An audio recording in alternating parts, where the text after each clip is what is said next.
gonna spread love or hate? Are you gonna spread love or hate? Are you gonna spread love or hate?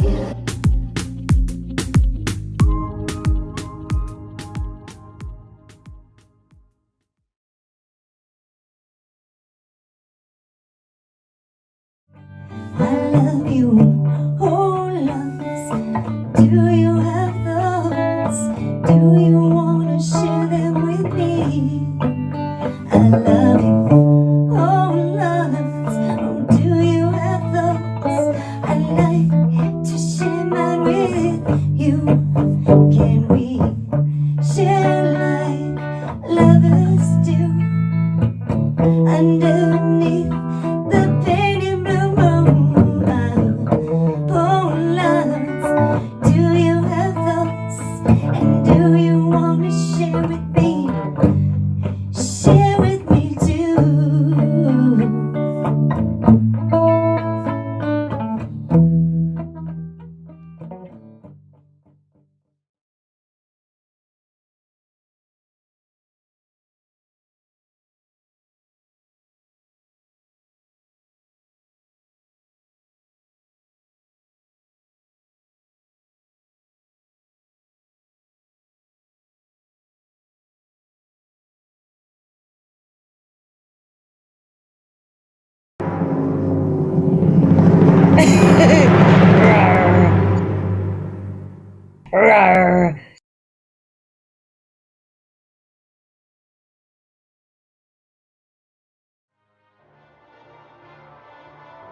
Ambient noise, yeah? So now you grabbing some band lab clips. Talkin Shhh with Lennon.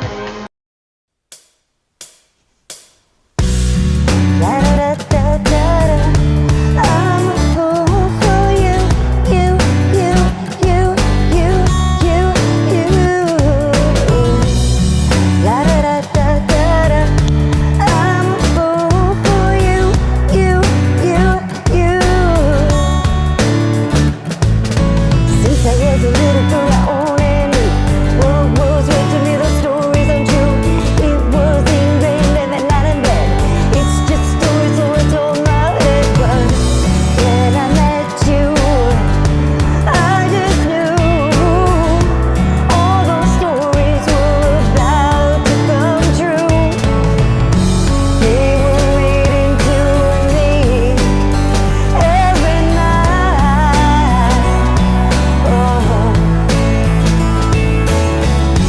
Hoping one day that I would get it right. Oh, I'm a fool for you, you. La da da da da.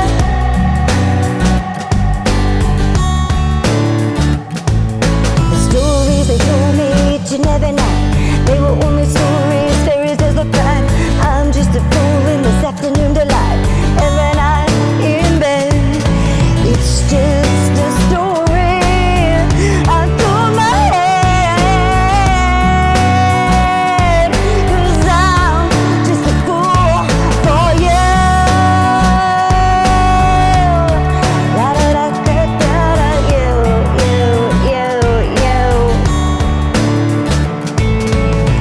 'Cause they were reading to me every night.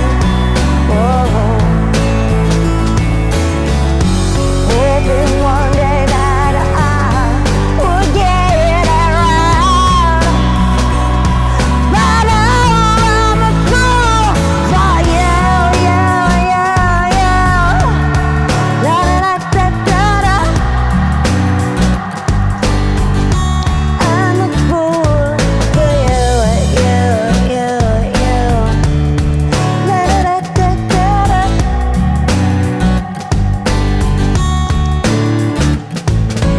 Since I was a little girl, I only knew what was up to me, the stories untrue. It was ingrained every night and day. It's just a story, so I told my head. But when I met you, I just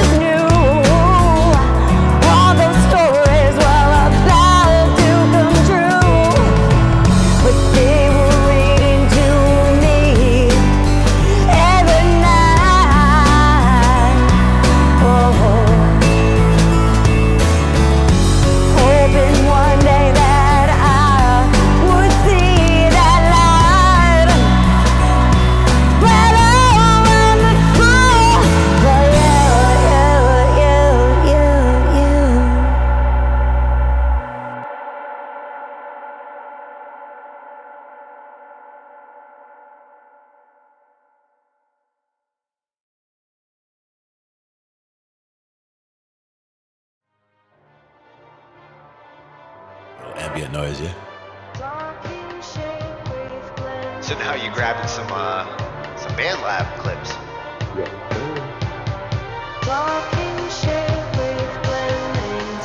Now for me, that would also be something where I would use like volume automation and like bring that from the bottom, like bring it in and then bring it back out. Kind of. And these are the kinds of sounds you can stretch.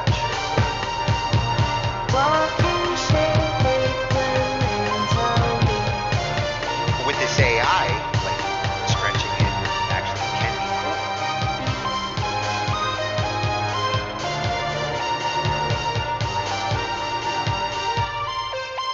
Oh, that was perfect for the interlude too. Ends it right in the right I spot. didn't even notice. 40. I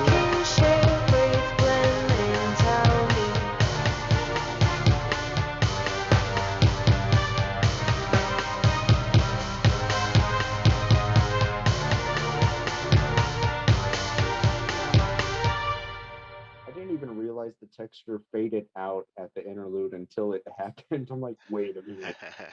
Sometimes you just, it was just meant to be that way.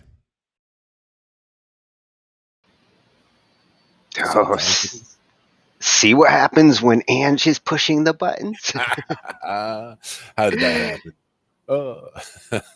Yes, Ange, you beat me because you pushed the button. It happens. And how about one of these? There we go. That's more like it. And this is our theme for tonight. Yep. There it is. I actually got the idea because BandLab yesterday put up a post talking about ways to, asking people if they had a lot of half-done songs and what causes and a lot of people do. half-done songs. Mm-hmm. Yep. A lot of different reasons. To me, at least, a lot of different reasons. But I do have a lot of half-done songs. In a lot of cases, there were covers that I started doing and then just, got like part of it done, got like half of a bass track done or half of a guitar track done, and then kind of put it on a shelf because it was not a priority to put it out there. But for original songs, that's the real question. Leaving that kind of stuff half done is you should really push those through. Yeah, if it's a cover, then it's just like getting through the part. And usually if you're not happy with what you've done so far, then it's like, oh, do I want to like do the other half? Because you feel like you want to start over again. But when you're writing, hitting those walls when you're writing is a big challenge. Yep. And that's the other thing is if you were doing it again with the cover scenario, if you do put it up on the shelf and just leave it there, and then 3 months later you come back and you listen to it, you might have progressed a lot instrumentally and in your production work in those 3 months. So you listen back to it and you go, man, that sounds like crap, but I could do better than that right now. And you just sit down and you do way better than that right now. And then, and then maybe that'll push you further. Otherwise, put it back on the shelf and then 3 months later, revisit it again and say, oh, now I can add a bass part, can work in like stages like that. At this point, I'm going back to projects that I already did and finished and redoing them again just because of like everything we've been learning, this year. Exactly. And that's awesome too. Mix number 3. Yep. Number 3, version 3, V3. Well, now it's with extra music. I got the stems in there, so I love new the and stems. improved. Love the stems because then I can, individually listen to different parts and even just, mute different parts. If I want to play the guitar part, I can just listen to it as, really listen to it and focus on that one way through and then mute that track on the next way through and try to play that part in myself and see how much of a difference there is because there's a difference. Yeah. And what I've been suggesting to some singers is to actually mute as much as possible and just play the like track that helps them get through. And I find that some singers sing better when they don't have all the excess noise going on and they're just focused on the piano track or the guitar track, and it helps them to get their emotion out more. Yeah, absolutely. And anything then that helps get that all together, anything that helps the performance is definitely a good thing. Yeah, and then you can turn those tracks on afterwards and listen to them along with your voice. Yeah, exactly. That's where I love the guide tracks that you have in there because, you can sit there and, it kind of gives you where the melody line goes so that the timing of where to, what the melody line should be doing and the timing of how to get the words in. And then you can, mute that part out and go from there. Yeah, yeah, you can see at least where the melody starts. It's Mhm. timing. Some need to practice their timing. Absolutely. A lot of people do. And that's another reason why it's good to start with a bass. Like you start on bass, you're working on timing already, and timing is just kind of in what you do, so that if you then move from bass to other instruments, you're bringing that with you. You know, your timing from bass applies to guitar, and you'll hear it in the guitar playing of a bass player. Yeah, yeah. Usually when I'm working on somebody else's track and adding stuff, bass. The last project I was doing with Snave, it was the Mhm. bass track and the drum track. I had to turn everything else off just to center what I was Mhm. going to do. Yep. And then you build around that, and then maybe when you turn the other layers back on, there are some things that clash with whatever is now all coming together.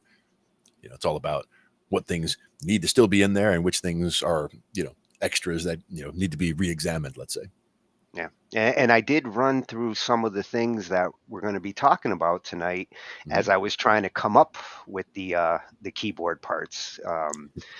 Yep. Because it's not just lyricists that writer's block affects every type of matter of fact, the first couple of videos isn't just going to talk about writer's block. What I found as I was searching for this, the term that they use is creative block, Yeah, yeah. and it applies to authors, it applies Mhm. to artists, visual artists, musical artists. Um, you'll you'll notice a couple of these aren't necessarily talking just about songwriting. Specifically, this Mhm. first one. This first one is actually towards the authors, but Right. Ange is constantly saying, musicians, we're storytellers, and the things she's going to talk about and the suggestions she gives to authors who are dealing with writer's block apply just as much to songwriters. And in some cases, Mhm. the suggestions could really help you when you're working on a song trying to tell the story. Absolutely. Yeah, that one And comes. creative block, that is a better name for it. Yeah, yeah, it made sense as I was searching.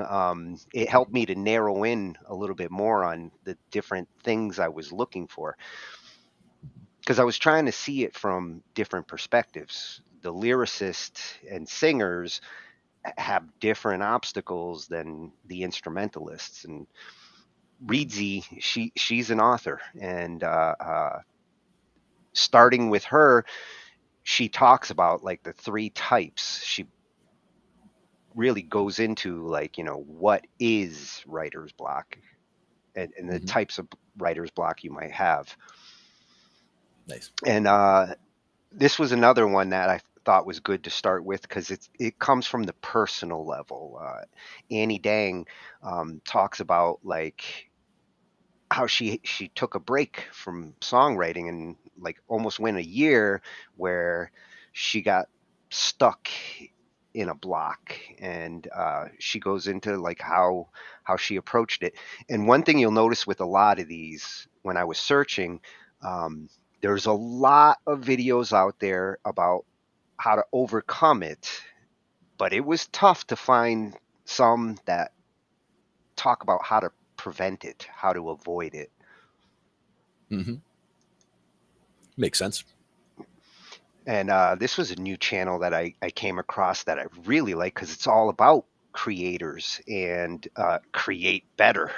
I mean, the title for the channel is fitting because he talks about it from like video production, music production as well, and making content in general, which nowadays that's what we do. Yep. And I love his background. I know you do too. Oh yeah, yeah, yeah, yeah. I was sold on that. I was like, "Oh, he's a comic lover." Mhm.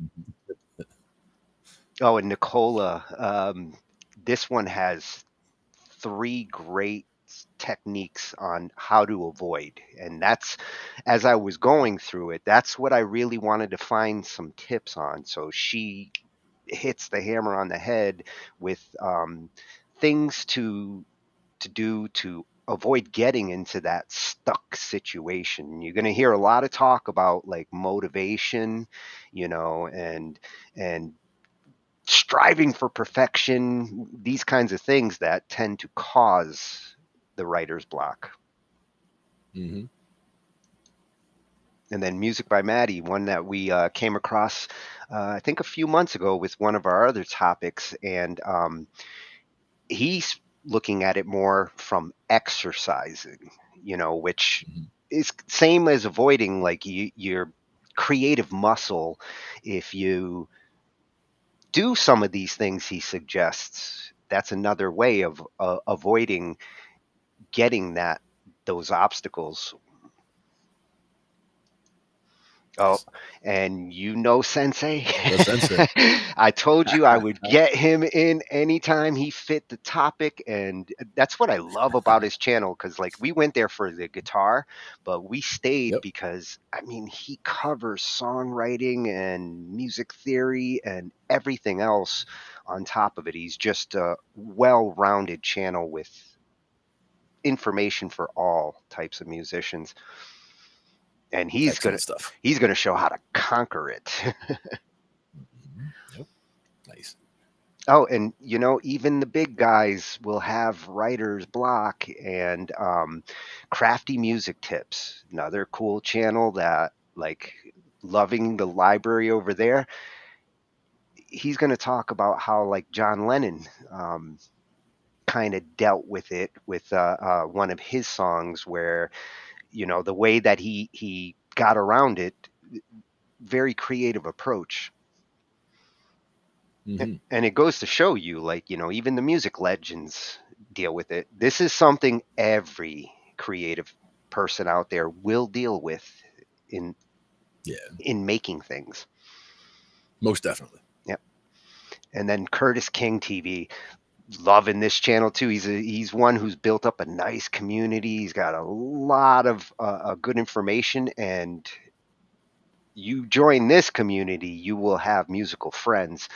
Curtis King Hmm. TV, going to give you a cure for music producers for beat blocks. Because beat makers too Hmm. probably run into this more than some of the other creative types out there, because eventually your beats start to sound the same. Right. This one sounds too much like this, and then you tweak it. Oh, now it sounds too much like that. Yeah. And he's going to mention that. Oh, in the Hmm. Roan Zone, another freshie, songwriting, music production tutorials.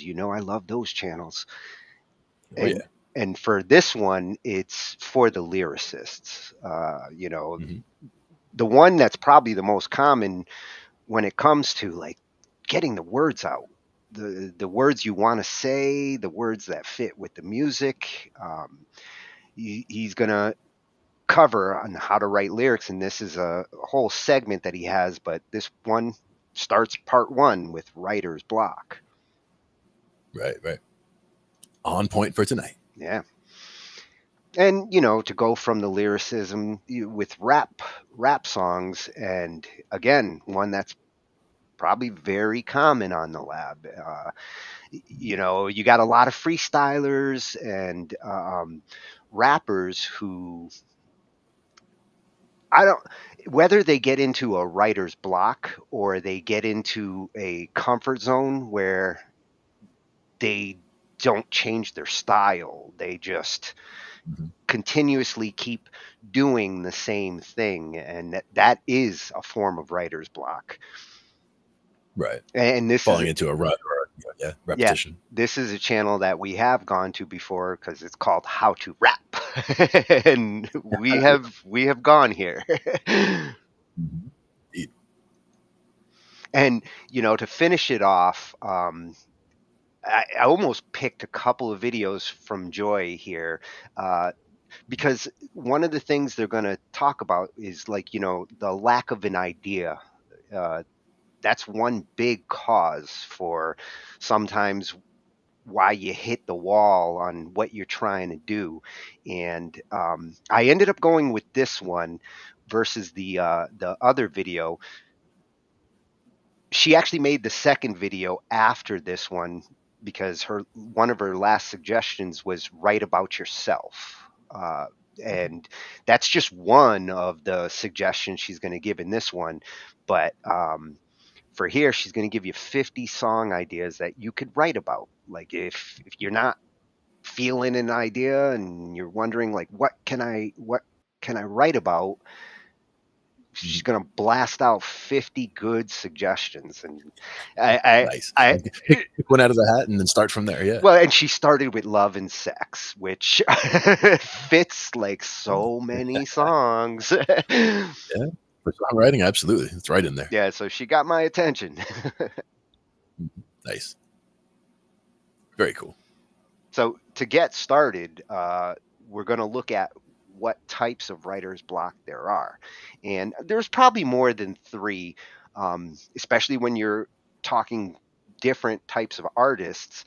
But when it comes to like authors, she's broken it down to 3 types of writer's block that you'll come across in your writing career. And she's at Reedsy on YouTube. Mm-hmm. And Nice. this channel's more focused on the authors, but again, for you songwriters out there, especially the ones who want to be storytellers in their songs, you should check out channels like this. Being an author, you are that when you're writing a story in a song. Yeah, and technically, I mean, technically, you're always writing a story in a song, whether it's a true story or a fictitious story, but it's always a story of some kind. But to me, I really am a fan of story songs where there's, a central character or central theme that's, developed, or, you can follow a story arc, and, there's definitely feeling the ups and downs throughout a song instead of a song where it's just like me monotone the whole way through. I like something where there's ups and downs and speed changes, all that kind of stuff. Well, just like you want dynamics in the music, you Yeah, want yeah. dynamics in your story. Exactly. Yeah. All right. So let's dive in. And what 3 types of writer's block and how to combat them. How to combat them.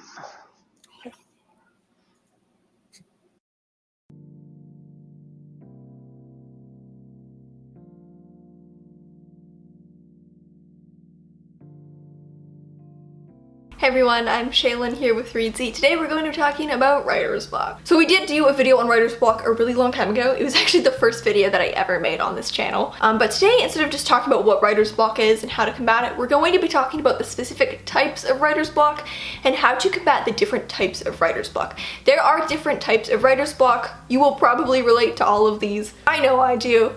And different types of writer's block require different strategies in order to combat them. So the first type of writer's block is not having an idea. This is the type of writer's block we usually see on screen. If there is a movie about a writer, 9 out of 10 times they're dealing with this type of writer's block where they don't have an idea. They open their Word document, they type a word, they delete it. They type another, they delete it. They stare at the computer for hours. Later on, they're talking to their friends or their family member, or I don't know, someone, and that person is like, how's writing going? And the main character is like, I just don't have an idea. And the side character's like, it'll come to you one day, my friend. And then eventually something happens and they get an idea and they write a book based off the plot of the movie. You're familiar with this in movies. It's basically just when a writer simply doesn't have any ideas. I would argue that in real life, it's probably the rarest form of writer's block. Most of the time, most writers will have an idea, and that the writer's block doesn't come in from not having an idea, but it certainly still happens. And it is a scary type of writer's block. Not having an idea can be kind of scary because you want to write, but you don't know when the idea will come, and it can be scary to worry that it never will. So here are a few ways to combat this specific type of writer's block. First is just patience. An idea will probably come to you eventually, and oftentimes when you least expect it, often when you're not trying to get an idea. I had a writing professor who used to say, if you're patient, the world will gift you ideas, and I think that's very true. If you are just going about your life, living your life, the world will gift you ideas at some point or another. Sometimes you have to be patient in waiting for them, but sometimes you don't want to be patient. So one way to get past this is to try to consume a lot of media, specifically a lot of stories. Usually consuming other people's stories, whether that's books, TV shows, movies. Books definitely recommended. I would usually recommend the style that you want to be writing, but sometimes movies or TV shows can be great because that audio visual input is really helpful. I took a few classes where we would watch a movie like once a week, and I noticed that when I was watching a movie once a week, every week, I would get a lot more ideas because of that range of different visual input. So consuming a lot of stories is a great way to get the wheels spinning. And finally, you can try revisiting an old project. Sometimes a new idea isn't coming to you and you don't have a new idea, but the key might actually be to go back to look at an old idea. You might not need a new idea, there might be something old that you can rework and kind of find new life in. The next type of writer's block is when your project is stuck. This is probably the most common type of writer's block and probably one that you're pretty familiar with. Basically, you have an idea, you know what you want to write, you don't know how to write it. This can happen at the beginning of a project where you don't know how to start the project. It can happen in the middle of a project. You hit a wall and you don't know how to get past this roadblock. It's pretty unavoidable. It's going to happen at some point or another. I think it's hard to write an entire manuscript without having this happen at least one time. So how to combat it? I've got 4 strategies for this one, and the first one is to just skip over the difficult part. Whether the difficult part is the beginning or whether it's a difficult part in the middle, if you're really stuck at one point in your manuscript, just skip over it. If there's a scene that you don't know how to write and you don't know how to approach it, come back to it later. Instead of stalling and stalling and stalling, just skip over it to the next part. That will be easier to write. You can always come back to it later, and it will probably be easier later. The next strategy is to go back a few steps. A lot of the time, if you hit a wall, it's because you made the wrong turn a couple chapters ago. So go back a couple scenes, probably 2 or 3 scenes, and you'll probably find the crossroad where you took the wrong turn. So if you're having a problem with a certain scene, the problem is actually probably a few scenes back. It's probably not with the scene you're writing. You might have to go back and cut a few scenes in order to get on track again. Number 3 is to challenge yourself to write it as simply as possible. This is one of my favorite strategies when I don't know how to write something. If you're struggling with how to word a scene or how to connect certain plot points, whatever the issue is, instead of trying to write it well, just try to write it. Try to write it simply. I sometimes challenge myself and I say, just write it as simply as you possibly can. Even if it ends up being really brief and really poor writing, it gives you something that you can come back to later. This is similar to the first strategy. Just instead of skipping over it entirely, you're laying down a really, really simplified blueprint so that you can come back later and build from it. This works for me almost without fail. Every time I'm stuck and I do this and I tell myself to just write it as simply as possible, I probably get on a roll and start writing normally, like within 500 words.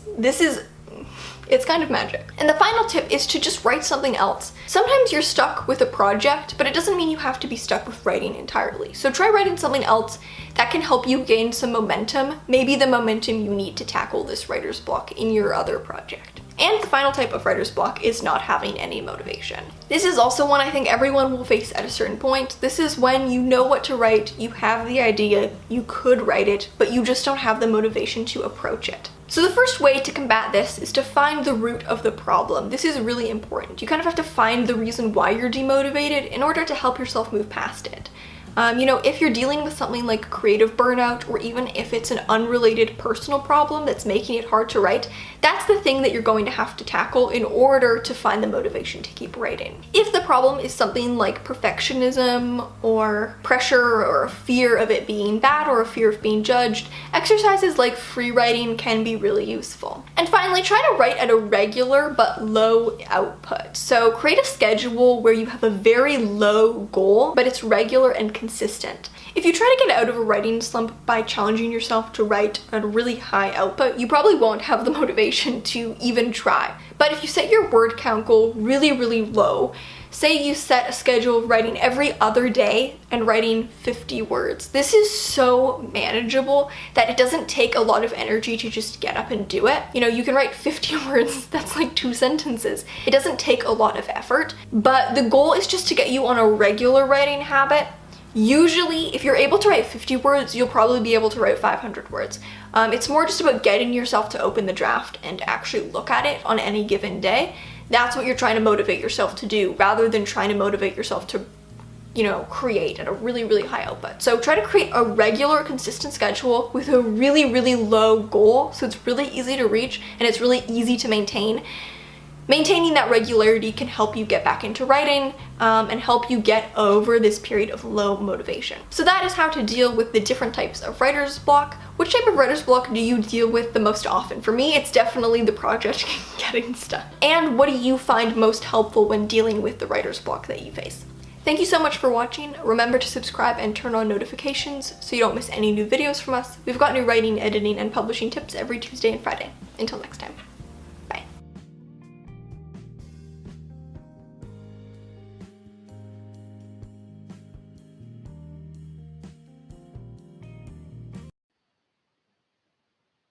Oh, great tips. Definitely. Yeah. I love the idea of like, the small goal, like the small word count goal in that case. I love that idea also for instrument practice, like just doing at least 5 minutes every day. Just pick it up, go through, even if it's the same thing, just to get your fingers doing something and get it into your hands, because maybe it'll inspire you to, start into a new song or whatever. But same idea of just taking that first step, because if you can get yourself to take that first step, then most of the time you'll be able to follow through with even more than that. Yeah. And, for lyricists and word writers in songs, a lot of times you've got to condense your story. The biggest challenge is, how do you tell a story you could write in a book in so many lines in a song and still say the same story? Yep. That kind of Exactly. exercise helps you to condense your thoughts and narrow in on exactly what you're trying to say. Mhm. Now, one of my favorite ideas for trying to shift out of a writer's block or trying to get past a wall in a particular song is to shift perspective and think about the situation. Like if you've been telling the story from, the perspective of the guy and, the girl or whatever, shift it around and think about the story from the girl's perspective and think you can see something from there, or whatever, whatever the perspective is, whether it's, a story about a truck or a story about whoever, you can just shift the perspective and look at it from a different angle and try to Well, get an idea for how to proceed from there. that's why it's so awesome to write duets, Mhm. because the duet kind Yeah, of exactly. forces you to start looking at it from different singers' perspectives. Exactly. Yeah. Yeah, and looking at her breakdown on these three types, the not having an idea is always a wall, but with music, it's even trickier sometimes, because having an idea that matches musically to what you're trying to do, sometimes you might have some music and you have this idea, and trying to get them to mesh can be a challenge. For this one, that was when I typed in the all work and no play makes Jack a dull boy, because that's the no idea writer's block, because he was motivated, but he had no idea. You went shining on us, huh? Well, I mean, it's a good example, right? I mean, it's that's what was going on there at the beginning. And her second example, the Stuck project, and she mentioned that, like, that's the one she struggles with the most. Same here. I think Mhm. overall, like, this is where the half songs end up happening, Yep. where you start off strong, the idea is flowing, and you're like, this is going to be the next big hit, and all of a sudden you get stuck. And how to get unstuck, we're going to be covering tonight. Like, a Oh, yeah. lot of different suggestions you're going to see over these next videos Mhm. on the unstuck process. I really like that she mentioned, for scene writers and sometimes authors, going back in your scenes or your Yep. chapters, the same situation. If you're dealing with an arrangement or a mix, Mhm. sometimes you over arrange, you over mix, and all of a sudden everything starts to sound clustered and muddy, and you've got to step back to that point where Mhm. that began to happen. Otherwise, you're trying to fix it with a little more of this or a little more of that, and all you're doing is making it worse and worse. Where if you took a few steps back, you could say, "Oh, back here things were good, except for I have to do this and this, but do it differently this time." Yeah, if you feel like it's gotten out of control, it's better to step back in those situations than to try to put the lipstick on the pig. Yeah, and again, simplifying, that's another key right there. Maybe there's one layer too many. Maybe you didn't need that one extra flute layer in the middle there. You can see how it sounds without it and maybe add something different. Yeah, or in the case of, like, character writing, Mhm. maybe there's more character or development that's just getting in the way of what you're trying to say. Mhm. Yeah. And again, you can always jump the story somewhere, to a different point. Somebody remembers something from, somewhere else. There's lots of different mechanisms you can use to try to, jump to a different point in the story to develop a little bit more about a different aspect of a character and then jump back in. Yeah, and that's where changing perspective, sometimes it helps, sometimes it's like, oh, this is getting confusing. Where Yeah. Or where am I? jarring. Yeah. Yeah. Yeah. And It's like, then I was just getting to like that guy. And where'd he go? yeah, and the last one, no motivation. That's one that, on any given day, we can all feel that. Absolutely. You felt the song the night before, and then you get up and like, I'm not feeling it anymore. Like I have love songs that I started writing that the emotion went away, and I'm still halfway done with the song, and it's like, I got to get this emotion back in order to finish the song. Nice. There was a video I watched at one point about inventions, and it was somebody who her idea was that, instead of getting stuck and not having an idea for an invention, just make bad inventions, like, intentionally silly or just the first thing that comes to mind or whatever. Like no matter how ridiculous it sounds, just to make it, just to do something. And then, by doing that, you'll learn something, and then you can apply something to something else. And while you're making that thing, even if it's a ridiculous thing, it'll allow your brain to work out what you were already, kind of working on, which was the other problem from before. And now all of a sudden you come up with solutions while you're doing something else. I like that kind of thing too. Yeah, and that's why I like in her suggestions on dealing with that, and especially perfectionists out there, is like, just try doing it simple. Try Yep. you don't Yep. necessarily have to write the great song or the novel in one shot. Mhm. Create that foundation, and then you can start to re-edit it and build it, perfect it over time. Mhm. Perfectionism is something that like really can get in the way of writer's block. Absolutely. Most definitely. And that's where, again, just getting things down on paper. And even if you're not going to use, 95% of it, if there's just little nuggets here and there that survive and inspire, the rest of a story, that can really help. Yeah, if there's enough there for you to maintain the idea and not lose it, I mean, that's the most important thing, is to, when a great idea does come to you, find a way to get it down enough so that you can get back to it when you need to. Exactly. And that was my big thing about recording everything at rehearsals, is just to, have it something running in the background all the time, rather than otherwise it would be like we wanted to record something at a rehearsal. So it would be, okay, get the recorder ready. Okay, now everybody get ready. Okay, now here we go. Ready. Okay, shh. And go. And then like, somebody's going to make a mistake in the first 3 bars, and then we're going to do the whole thing over again. And just people are going to get mad. And it's not going to work out. So just keep something running and just run through the song a couple times. And even if it is, you got 3 bars in and messed it up, like, oh, keep going, just run it around, vamp it a couple times, and then go from there. Because then now you're wound into it, people are loosened up, relaxed, and now you just go. And it comes out really well. And we could always, clip something together at the beginning to get that fixed if we needed to make it still sound cohesive and a solid run through the structure, for example. Yep. Yeah, It's important to get something down. Let's not forget her best tip, I think she gave in there. When you're in these kind of situations, consumption. Go Yep. and consume the media that you're trying to do, as much of it as you can. That's why I do all my covers. Like the last 3 years, going through so many songs, learning different styles and different instruments, And even just really a little phrase. helps. Just a little phrase here and there, even like oh, I really like this phrase from this song, the little hook or whatever. And then you realize, oh, that's, the major third, fourth to the root. Oh, and then you realize and you build that into your repertoire. You use that here and there in other songs. And all of a sudden it's like, ooh, now I can use that here and I can use that there. And you're just adding that stuff to your vocabulary is what I would say. Yeah, and if you're consuming like that, like she said, life will gift you with the ideas. Oh yeah. And that's where things like doing like the James Brown funky instrumentals for me, like doing a warm up for that for bass. It's like, it's not specifically about learning that song or whatever. It's just throwing on a really, something with a really good groove to it and just grooving along with the bass, just to get the fingers working, go through something.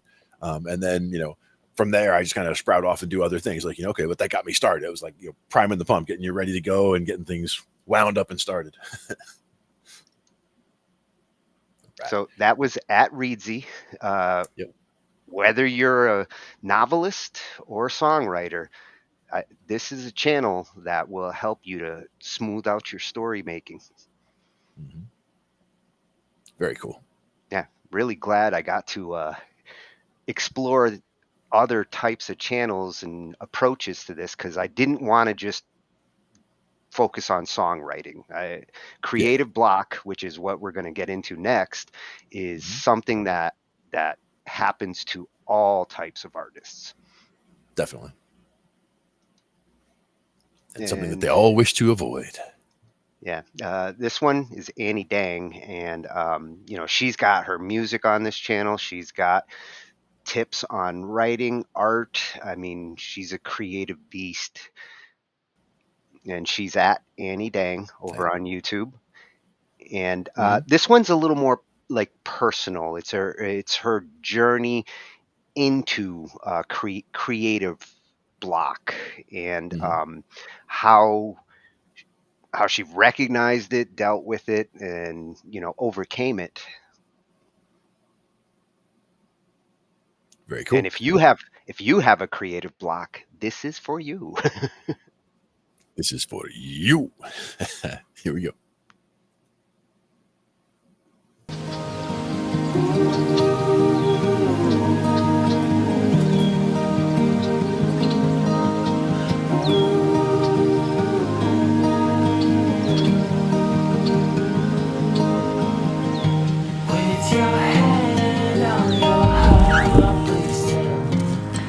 I'm in a slump. Or I guess what I mean to say is I haven't written a song in over a year now.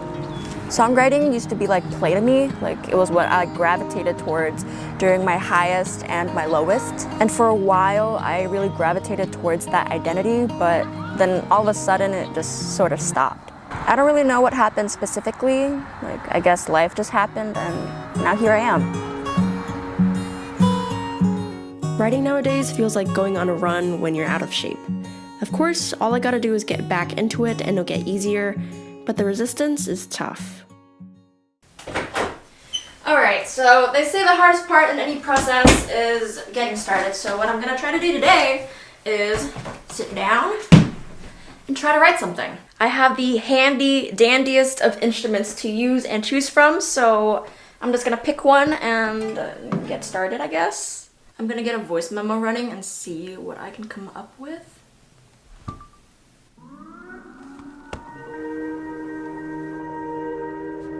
It's as if I forgot how to play guitar. See, before, songwriting didn't feel forced. Ideas just came to me whenever and wherever. Maybe it's just me getting older and being more aware, but I'm a lot more judgmental over my work nowadays.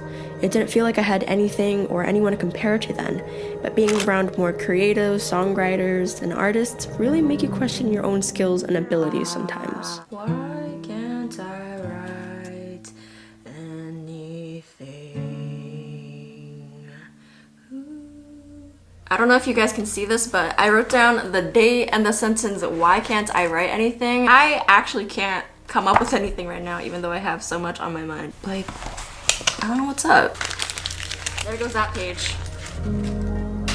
Now, that little writing session might have been a complete fail, so I went online to see what the most famous writers had to say. You're on a good streak, you're writing good songs now, and then you're going to write a shit song, and that song is out of you, and you can move on. And as soon as you're done with the A+ song, you once again know nothing about it. I've been trying all week. Do you know how many songs I've gone through and ditched?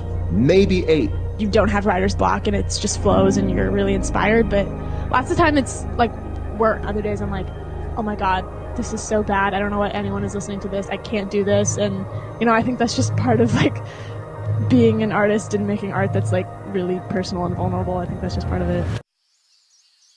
I think the main culprits that have been eating away at my songwriting this year have been definitely comparison and a big case of imposter syndrome. Like, I'm sure a lot of artists feel that way. It's one thing to compare yourself to others, but it's like a whole nother thing to compare yourself to your own past work. Like 100% of the time I look back at my old work and I just cringe. And I know that this is gonna sound toxic, but sometimes I have this do it perfect or don't do it at all mentality, which ruins like everything I do.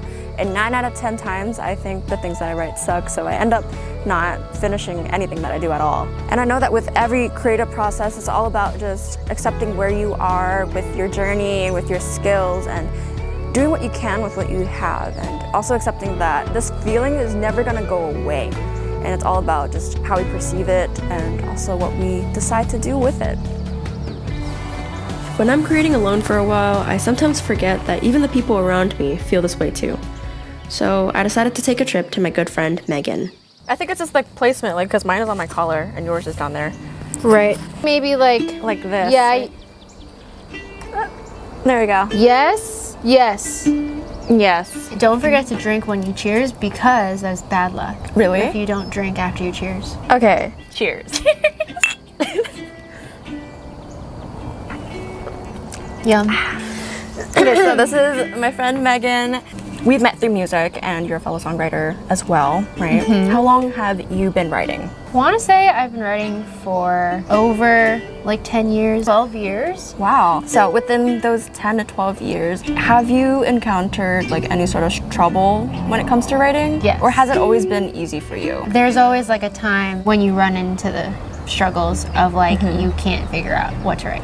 I will go through periods of starting to write something and then feeling like it's not completed because I can't write the rest of it. I don't know why, and then I beat myself up about it, and I'm like, why can't I just get this feeling out? I feel like before, when I was younger, it was just like free for all, do whatever, which it kind of should still be like that. Yeah. But now there's like this added pressure of, because you are categorizing yourself into the bracket of you're an artist and singer-songwriter, there's more pressure on you to like have these types of songs and have this type of way of writing or whatever. But the reality behind it is that you can write any way you want. There's really no right or wrong about the way that you write.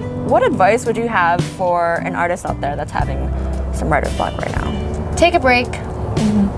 Because you probably need it. Figure out what it is, where you're at in your headspace, what you need in that moment that might help you to be able to continue the rest of your art, whatever it is, whatever craft it is. And you'll definitely find re-inspiration when you take a break. I feel like it just like catches you at the most unexpected times. Don't force something that's not there.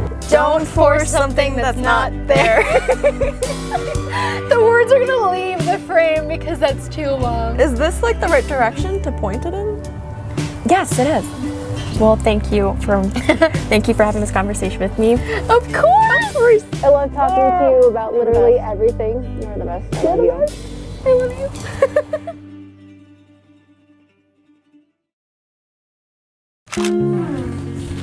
So I might or might not have just randomly decided to go on a little writing retreat. I've always thought that writing retreats were meant to be with people or like a group of people where you go out really far away to somewhere nice and write a bunch of songs, but today I'm just all by myself and I really want to make time for me to write, so I'm gonna bring my little guitar, find somewhere close by that's nice and just start writing. I think the point is that I want to make time for myself. And who knows, I mean, maybe I'll write something nice, but no expectations. It's hard to see when your eyes look dull. Who's gonna save you? Who's gonna make you not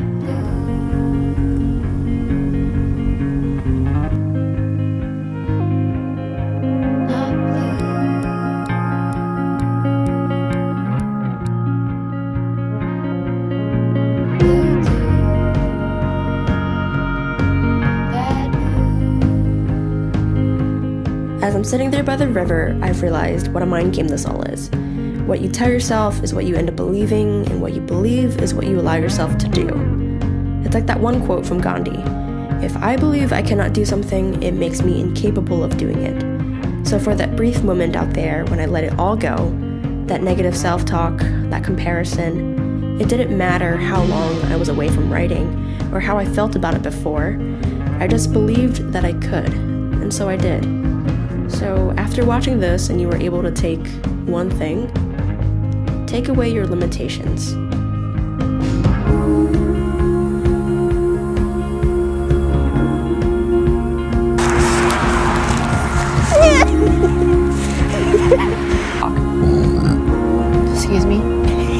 Sorry if that was really loud. I'm keeping that. You just ate Pokeballs. I think I swallowed a bug.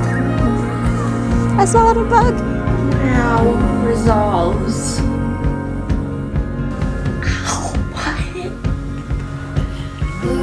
Quiet on set. Come on, silly. Come on. Quiet down in the set. Okay. Quiet on the set. Oh, you might have some competition there for the belching. Her friend has got Glenn level. Yes. I am out of practice. Yes, I've not entered a competition in some time. Well, I love her summation there. Take away your limitations. Recognize absolutely. them. Know like what is limiting you there, and find a way to get it out of the way. Her decision to go just like sit by the river and kind of soak up a moment. That's you'll see in some of the other suggestions in some of these videos, that's something that's going to be a reoccurring theme where take a break, go somewhere different, and That's a life hack, yeah, really. yeah. Yeah.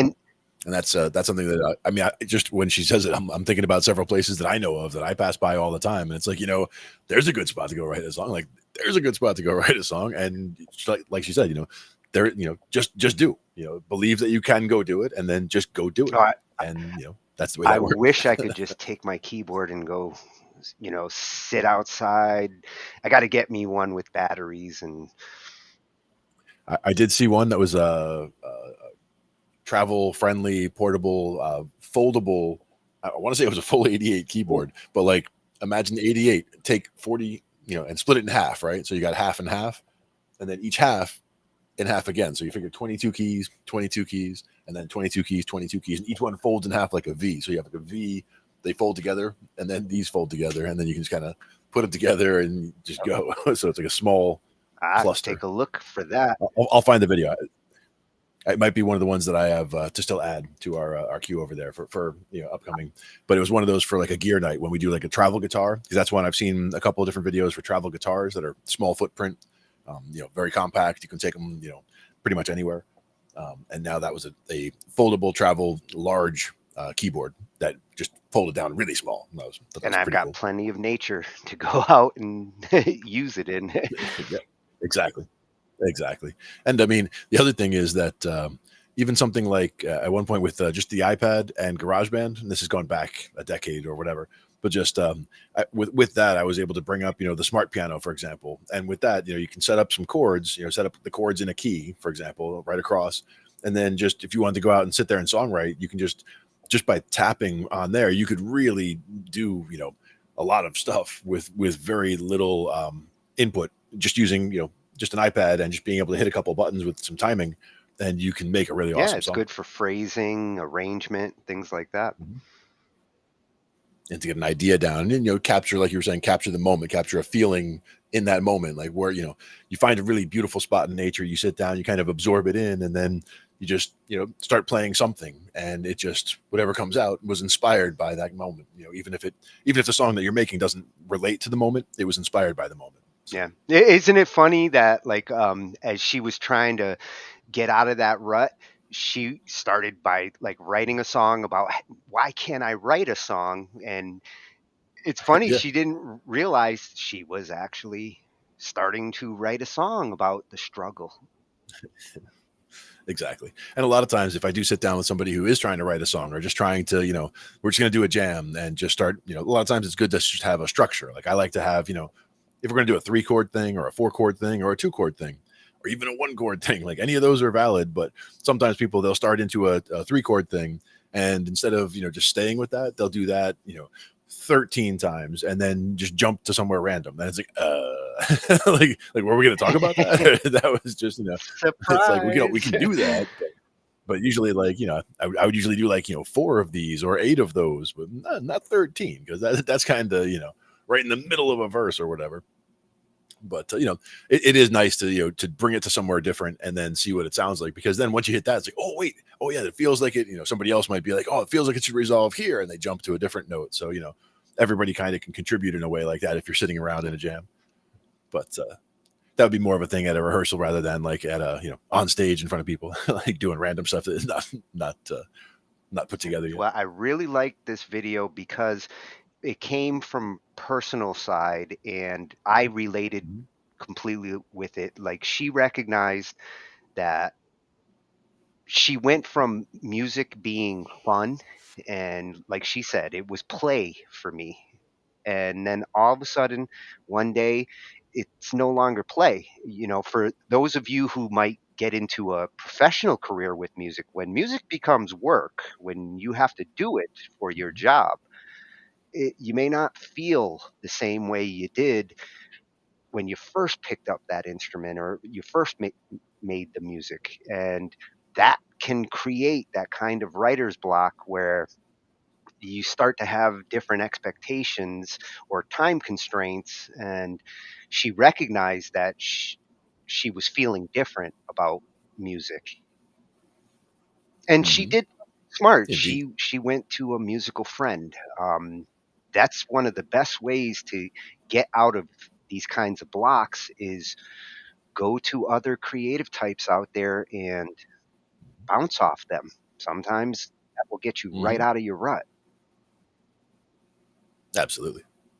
And it's good to play with other people anyway, in terms of just working on your vocabulary, your communication, being able to just jump in with other musicians that you've never worked with before. That's definitely a fun skill to be able to do. Yeah. At Annie Dang. Check her out. Nice. Good one. Yes. So now we're going to shift over to content creators. And, you know, again, just like making a song, nowadays, you're more likely not just making a song, you're making a video, you've got a YouTube channel, or, you know, a stream that you're making content for. And content blocks, that can be just as tricky. You know, we deal with that with our shows. Like, our shows have different themes and content, and you gotta be able to come up with fresh content. Exactly. It's important. And that's where the creative block comes in, because if you get it blocked, you know, it's a question of either not getting in the first place and understanding how to avoid it by doing certain things, or how to get out of it or to beat it once you have gotten there. And that the channel's aptly named. It's about, you know, to create better. And he got it on YouTube at Create Better. Slick boy. Very cool. Very the nice. ultimate resource for content creators to improve their craft. And as you can see, lots of different videos on, you know, how to be a better content creator. Very cool. So with this one, and this one is, it's escaping the creative block, and 5 mind-blowing techniques to supercharge your creativity. All right. Get you motivated.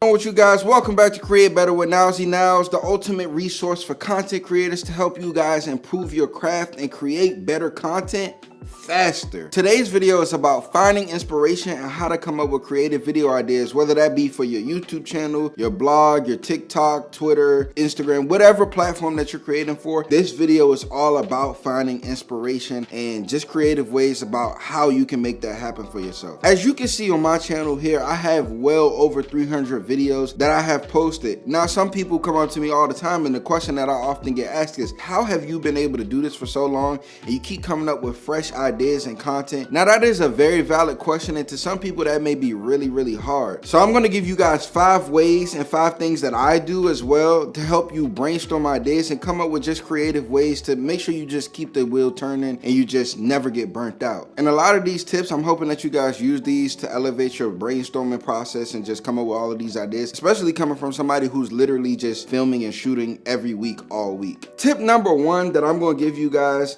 is, honestly, you just have to explore your interests. Exploring your interests is just one super simple way to just find a lot of video ideas for whatever you're interested in. You gotta sit down and really give time to thinking about what hobbies, passions, or specific topics that you find yourself going back to over and over again, and those things that you find yourself really wanting to learn about, also create content around that's also fun, and it's just something that you just are genuinely interested in. You want to take those things and then you want to literally write them down and use that list as a starting point for brainstorming ideas. So when I'm telling you to explore your interests, and I'm saying that from experience, because when you're just doing something that you're not interested in, you're gonna get burnt out way faster. You're gonna wake up and say, I don't feel like doing that today. You're gonna find every excuse to not create if you don't really truly enjoy it. So start with your interests and those things that you really find yourself passionate about, that you feel like you could go on for hours and hours and hours. Those are the things that you want to create content around. You don't want to just be the person that's just creating content around something that you really don't have any interest in, because ultimately you're going to end up hating that every day. You don't want to approach content creation this way, because you will get burnt out very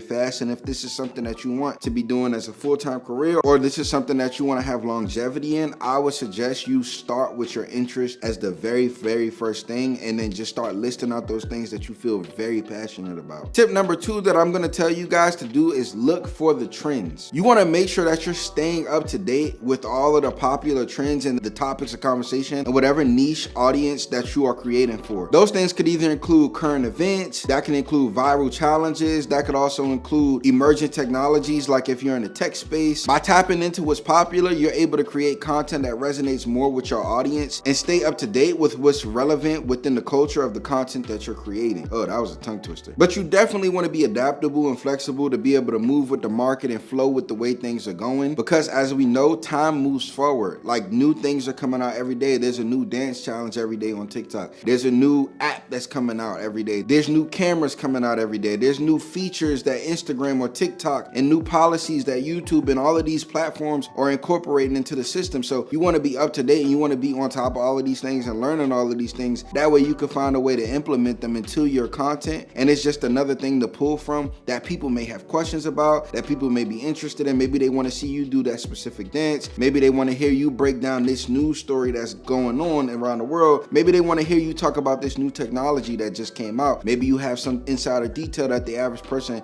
may not know, because you came to your video well prepared, doing more research than the average person, and now you have something to give your audience. So this is why you want to stay up to date with all of those current trends and what's going on within that niche. Tip number 3 is I'm going to tell you guys to research your audience. So when you are creating content, you don't want to just create from a place of not knowing what's going on. And that doesn't mean that you're trying to go viral or anything like that, because that cannot be your goal. But you just want to be updated on what your audience is searching for, so that you can provide content that resonates with them. You don't want to be putting all this time, all of this effort and money and all of these things into the content, and it's just falling on deaf ears. So I'm going to tell you guys to research your audience, because understanding your audience is key to creating content that resonates with them. You want to look at what your audience is already engaging in, whether that be on your channel or other social media apps. You want to look at what they're liking, what they're commenting on, what they're sharing most of, and you want to research those things. You want to take notes of all of those things. Those things are going to give you more insight into what type of content that they're interested in, and that, hey, they might want to see more of that from you. So make sure that you properly research your audience. It's going to help you in the long run, I promise. Tip number 4 is I'm going to tell you to, wait for it,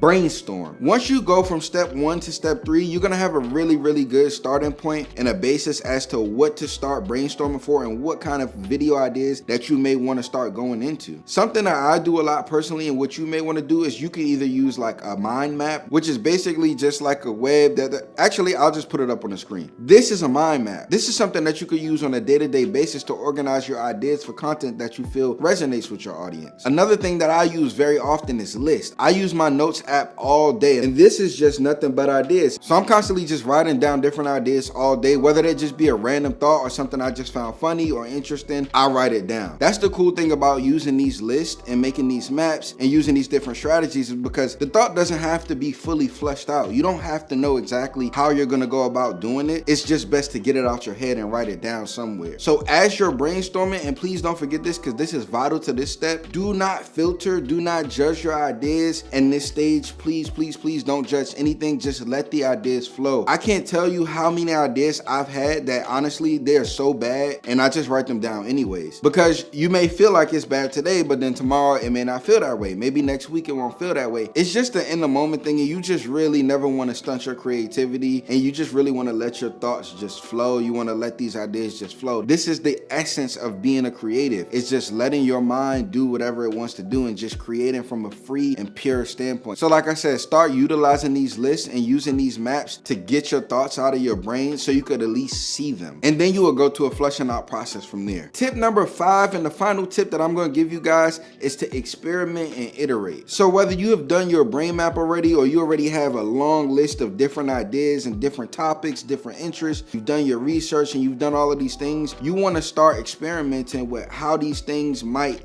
play out. You want to try out different formats, different styles, and different approaches to see what resonates with your audience the most. And then from there, you're going to use your analytics and feedback to iterate and improve on the content that you're creating over time. Something I tell people very, very, very often is that you're never going to just come out and just be the greatest. You have to learn over time. This is something that you're going to put years and years and years to, especially when you're looking to do this long term. It's okay if you come out and things are not perfect. It's okay if you come out and your sound is not where you want it to be. Your lighting doesn't look how you want it to be. You don't have the best camera quality. It's okay. You just want to start, and you want to take these approaches and start experimenting with things, and you want to just use that time to get better over time. Nothing is going to come out the gate and just be a 10. Even how you see this now, this setup took so long to just think about and actually visually plan out. And even with that being said, I still feel like I could take this setup to another level. What I would have to include, I got a few ideas, but we taking it slow. And that's the goal. Even if you go to my main channel and you literally scroll all the way back to my first videos, you'll see how bad my audio quality was. You'll see how bad the video quality was. I didn't care about color grading. I didn't care about a lot of things. And that's okay, because I was learning the fundamentals and the groundwork to get better. So that's my last tip, is just to experiment and iterate. Just try things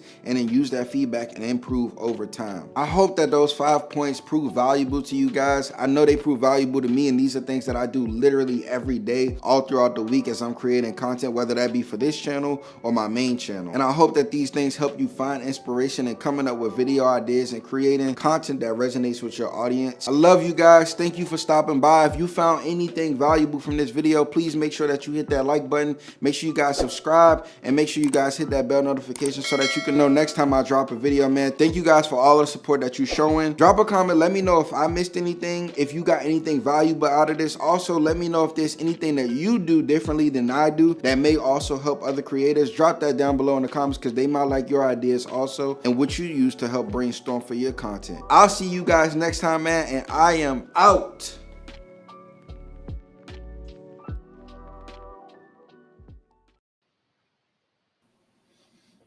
Searching YouTube so you don't have to. Ah, you got it. That's a good one. Nilesy Niles. I like this channel. I like his setup too, like what he's gotten to. I would totally sit in that room. Yeah. And we've talked about it before. Just the the way the algorithm is built up on the channel that we use to search for content for the show. It just feeds us channels like these that are new to us but have great stuff. So they got to be included in what we're doing. Yeah, and the search terms, like every week when we're going through new themes and finding some new channels, and as they get incorporated in, our feed now is awesome. I get suggestions in every direction. Yeah. And deep dives on any of them, because you dive in one direction and you're getting resources. It knows where to look to get us more information about that. And what I like with this one is I feel better about myself, because I follow a lot of his tips and suggestions. I was like, this does apply to musicians just as much as content creators, because he started with the explore your interest.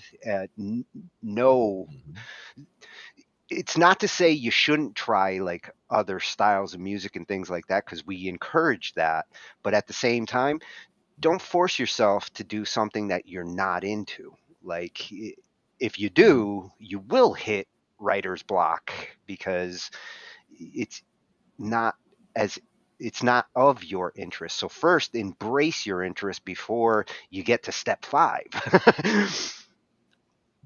And before you start in painting. the middle there, he really covers like what you want to know about like what's going on in music.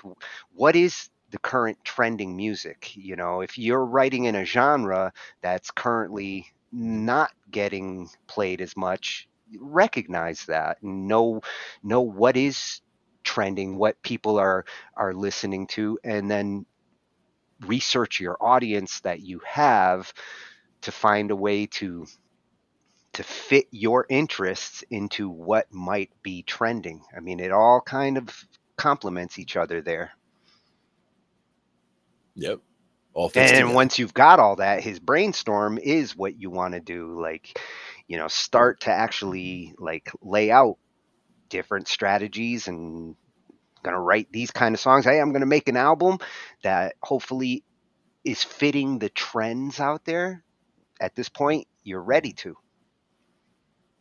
Yep. Exactly. And a lot of people, they don't even, you know, they make they have no consideration or no thought for the audience per se that they're trying to aim for. They just want to make the music that they want to make, and then the audience that it attracts is the audience that it attracts. So some people look at it as, you know, they're making the music specifically for their audience. Others, they're just making their music, and it brings in the audience that it brings in based on. Yeah, and there will always be those musicians who simply make it for themselves. I mean, I've primarily always written for myself. I want to hear this. That's why I make this. Yep. Exactly. But I take his tip 5 where you experiment and iterate like that way. Yeah, I can get out of my boxes that I sometimes put myself in. I mean that's science right there, and I love that. So. Oh, there is a little science in some of these. They will be mentioning a little more science later. I'll get my lab coat. It's over there. We're getting into the science of creative block. So at Create Better, for all you content creators out there, a worthy channel to help you to create better. Could not have picked a better name. Nilesy Niles. Very cool. Yeah. A nice new find. As this one too, Nicola. What she talks about here and what she mentions and her 3 techniques, again, had to get it in there because I love her techniques. They're fitting to what we're talking about. And this, how to avoid it in the first place.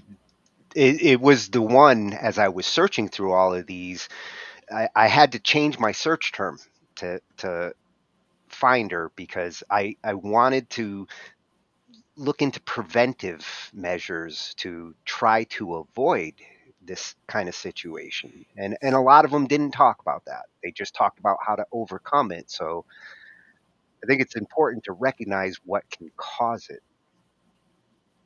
And try to avoid getting there in the first place. Sure. At Nicola Milan. In some cases, that's kind of almost like the other one of the tips from earlier about taking a few steps back and then, you know, taking that a different fork, you know, fork the path and try a different way. You might come to a different conclusion that way as well. Yep. And she's also got a website, NicolaMilan.com. So check out her YouTube, check out her website. And she's going to tell us how to avoid songwriter's block in the first place. What's up? It's Nicola Milan, and today we're going to talk about avoiding songwriter's block, like how to get over it if it's something that you're dealing with. This is something that I'm dealing with at the moment. It's really annoying. It's like you have all of these snippets of ideas and things like that kind of rolling around in your head or written down on paper, but nothing is working. You know, nothing is getting finished, nothing seems to sound good. You know, you listen to like Bruno Mars's latest song and he's like really cool and you're just not. So, you know, you don't finish anything, and this could be a real pain. It's like having an itch that you can't scratch. And so today I've got 3 techniques that I'm using to push through this and get my songwriting mojo back. So the idea is that I'm going to take you through these and then we're going to do them together. because if you're watching this video, chances are that you've got songwriting block as well. So let's do this together. We're just going to set ourselves a challenge, and then we're going to check back in a couple of weeks and see how we're going. So technique number 1 is to get back into habit. If you're writing all the time, and we're talking about daily or just really regularly, everybody knows that this stimulates those neural connections that you need to get that kind of creative juice flowing. You start becoming much more aware of songwriting and kind of permeates into your everyday consciousness. You hear lyrics from songs that you've heard on the radio or as you're walking around. You hear cool grooves that you kind of just pick up on. You're watching a movie and you pay attention to the song because you're in the habit of songwriting, and so it's a conscious subconscious thing that kind of happens all the time. Yeah, so if you haven't been writing for ages, you lose all of that. So the technique we're going to use to get back into the habit, and this is the hard bit, sort of, but could be fun, is we're going to write a song every single day. So the way to approach this though is because quite often if you get out of habit and you've got songwriter's block, it's because nothing's quite good enough. You know, you feel like you're not cool enough, it's not current enough, the lyrics suck, the groove's not perfect. So the idea is just to write one song a day. You've got to start it and you've got to finish it, but it can be crap. So it can be anything from like a kid's song. You know, even if you write pop music, just write a kid's song. It doesn't really matter. The whole idea is just doing it and getting back into the habit. You know, write like a little short song. Try different song structures. Just try writing without a keyboard, writing with a keyboard. Just try writing a piano song. Just try writing a lyric song. Write a rap. I don't know, whatever you want to do, just make sure you start and finish the song every single day. And I'm not saying that we're going to have to do this for a month, because I mean, come on, like, let's be realistic here. I'm not going to do it for a month, right? We're going to do 1 week. I think that's an achievable challenge. 1 week. I'm going to start mine today. You can start yours whenever, but I'm starting mine today because otherwise it just won't get done. So no, it's not the right time. Yes, I've got other things on, but this is a songwriting challenge, so we're going to push ourselves. I'm starting today. When are you going to start? Okay, technique number 2 is to brainstorm lyrics. Quite often I find that it's never the groove that's the problem of getting the song happening. I just seem to have no issue doing that, coming up with different grooves. But lyrics is the problem for me. So one technique that I have used in the past that I found that works, and I'm going to use that technique again for this, is to just brainstorm a whole bunch of lyrics. Again, not thinking too much about it. Yeah, and I actually like to kind of listen to other songs, and it kind of provides a whole bunch of stimulation at the same time. So I'll put Billie Eilish on, I'll put Bruno Mars on, I'll put, you know, Chris Stapleton on, I'll put like Ella Fitzgerald, you know, anything on. And you just listen to the lyrics, and you're not writing and copying their lyrics, but they may say something that sparks something off for you. So that's one technique that I really like to use. Another thing that you can use, because I find that my life is just devoid of coolness. Like, it's just not enough going on in the romance department, you know what I'm saying? It's like there's no drama. There is no drama. So it's like, well, what are you going to write about? So you can use like topics, just like pick a topic. And I think there was one song that Billie Eilish wrote, and everyone thinks it's about some deep and meaningful relationship or the world end or something, I don't know. She's like, no, it's about zombies. So, you know, pick a topic and just write everything you can about that one topic. You know, and when you start getting cryptic and you're using metaphors as a songwriter, people will make their own interpretations of it. Yeah, and if you still, like, you can't pick a topic and make it work, choose a movie and then write about the characters and the story that the movie, kind of how that makes you feel. So you can do this with a lot of different things. You can use a book, you can use someone else's relationship, always a good one, especially if you've got friends that like to vent. So this is a technique I used recently. I was listening to Hosier, and I was just kind of into that like whole bluesy gospel kind of vibe. And I was just like dumping all these lyrics down. And I think like, I wish I could be your friend. It's not me, it's you. I was thinking about my previous relationship. I know it's not forever. We know things will end. I think I was like channeling vampires or something at that time. Anyway, and it stimulated some lyrics for the latest song, which was What Hurts You Most. And I was like, oh, it's a tragic thing to love what hurts you most. So that's a song that I'm writing at the moment, you know, and just to give you a quick sneak preview, it's something like, I'm everything you need, I'm everything you need, but everything you don't. It's a tragic thing to love what hurts you most. Yeah, it's all bluesy and stuff. Yeah, so that's a work in progress using this technique, see it works. And technique number 3 is to write the sequel to songs. This is a really cool one. So when I was kind of working out this video, I'm like, oh, what should I talk about? I'm like, oh, yes, let's do a sequel to Chris Stapleton's, you know, what's it, Tennessee Whiskey? But instead of, you know, because it's all about like, oh, this chick saves him from like becoming a drunk and like going downhill, and he's like, oh, you're as sweet as strawberry wine, you're as smooth as blah blah blah blah blah. And I'm like, okay, well, let's flip that and make the reverse. So what did I come up with? Oh yeah. So instead of her being like the good, I was like, okay, she could be the bad. And so obviously I'm going to flip it because I'm a girl, so I'm going to talk about this guy being bad, you know, like poison. And then what are some synonyms for the word poison? And it's like venom, toxic, contagion, very COVID. And I was like, okay, let's talk about drinks that are kind of evil, like spike my drink, laced with arsenic, ink runs through your veins, so black. And then I was listening to his, which was like, you're as smooth as Tennessee whiskey, whatever it was. And I'm like, yes, you're a bitter cup of coffee. You've got ink through your veins. You're everything I never wanted, but I want you just the same. So like those lyrics have just come from literally that technique of kind of just doing a reversal of someone else's song. And you know what, it's actually completely original. It's just a really great way of getting ideas. So, now that I hope I've inspired you to write a song, I'm inspired. I actually need to go now and keep working on this song, this like reverse Chris Stapleton one.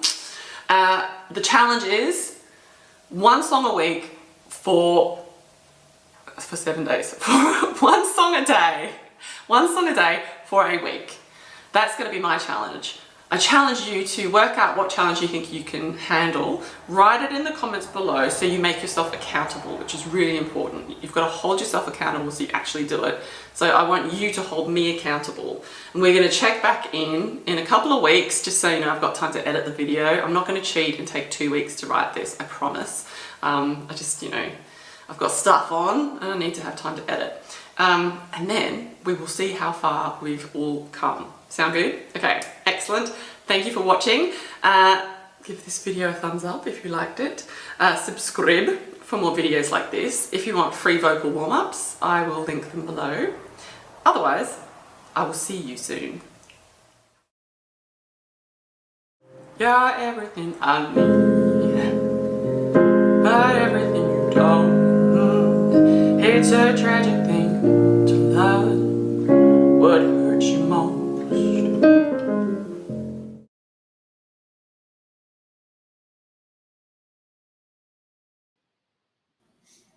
Oh, you're a bitter cup of coffee. Bitter, toxic, contagious cup of coffee. Glenn will never be able to drink coffee the same. No, yeah, I need my coffee, my precious. I really like the little bluesy idea she's got going there that she was playing there at the end. Oh yeah, that was very cool. And you know what I found ironic with the habit, her first suggestion, it's kind of like balancing your habits. There are good habits that you want to be in musically and you want to maintain, and then you want to recognize the bad habits that cause like writer's block and creative block so that you can get out of those.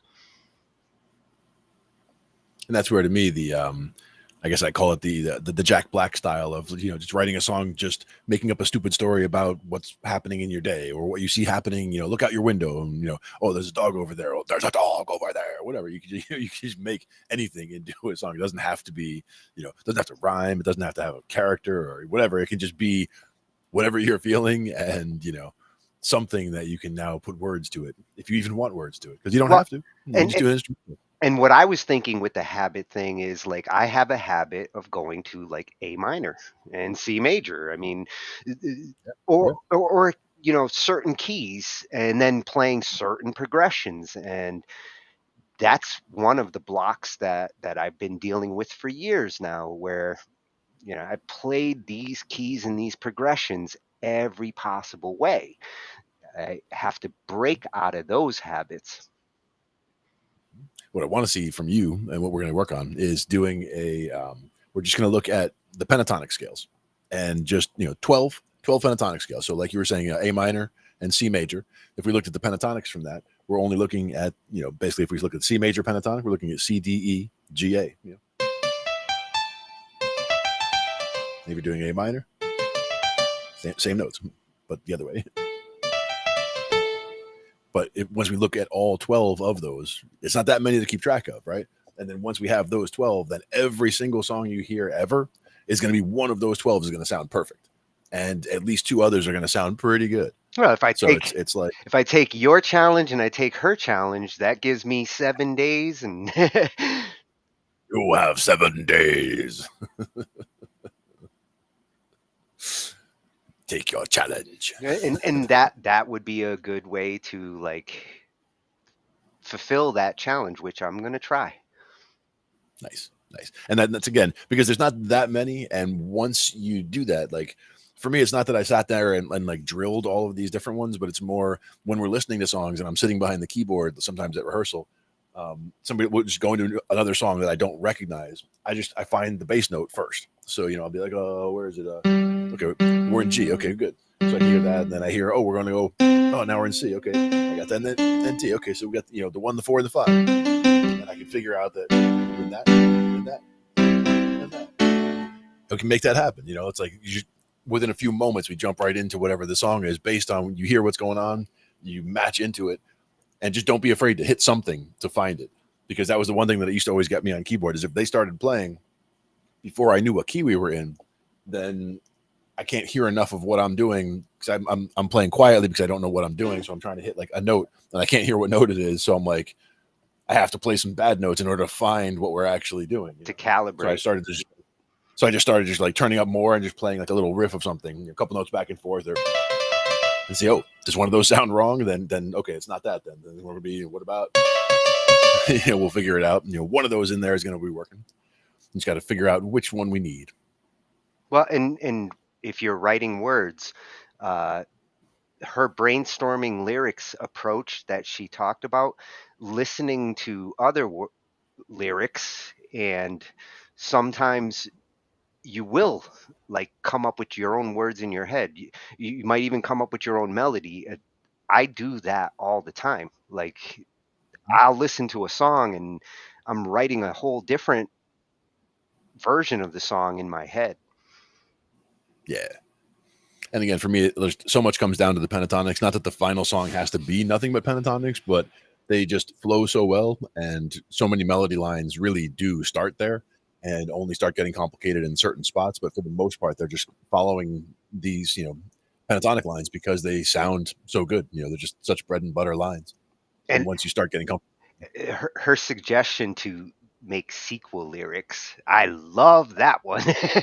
Like, and I was thinking about the writing about characters. That was the other one. Watching a movie or a book or whatever, some character or some situation even that happened to a character in a book. You just see it from a different perspective and tell that story, you know? Well, yeah, that's what I was thinking when she got into the sequel stuff. I was like, oh, that's what Glenn was talking about, like looking at it from a different angle. Yep, exactly. And that's where the bitter coffee came in. Tip: you can actually add a little bit of cream and sugar, and like coffee's less bitter and sweet and tasty. Pro tip. And those were some pro tips. I like them. Absolutely. At Nicola. Nicola Milan.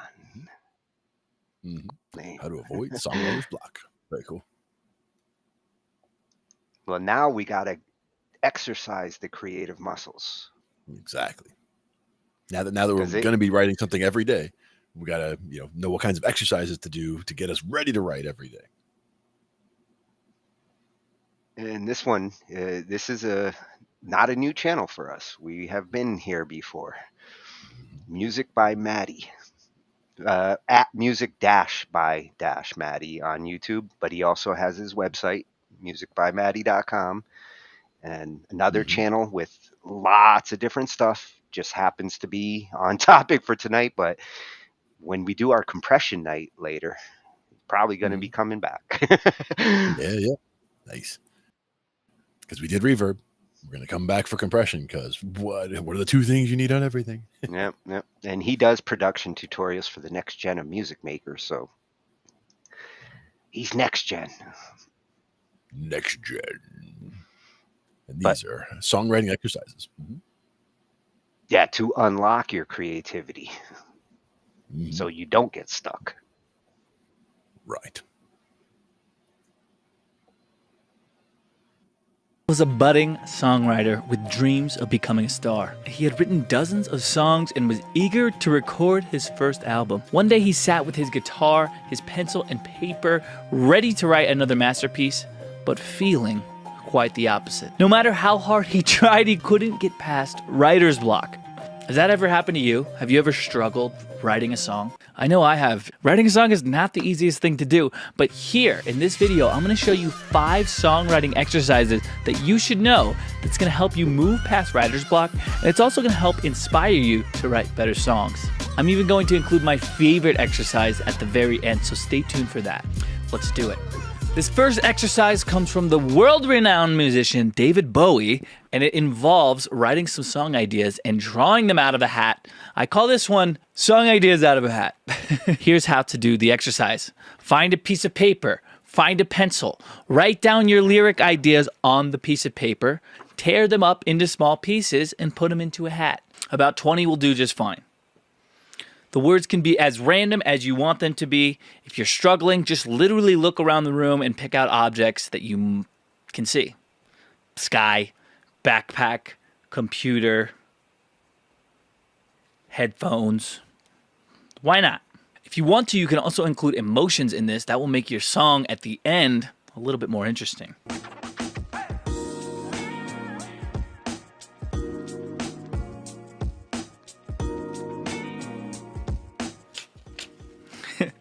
I am literally just tearing these out, but if you have a scissors, that would be great.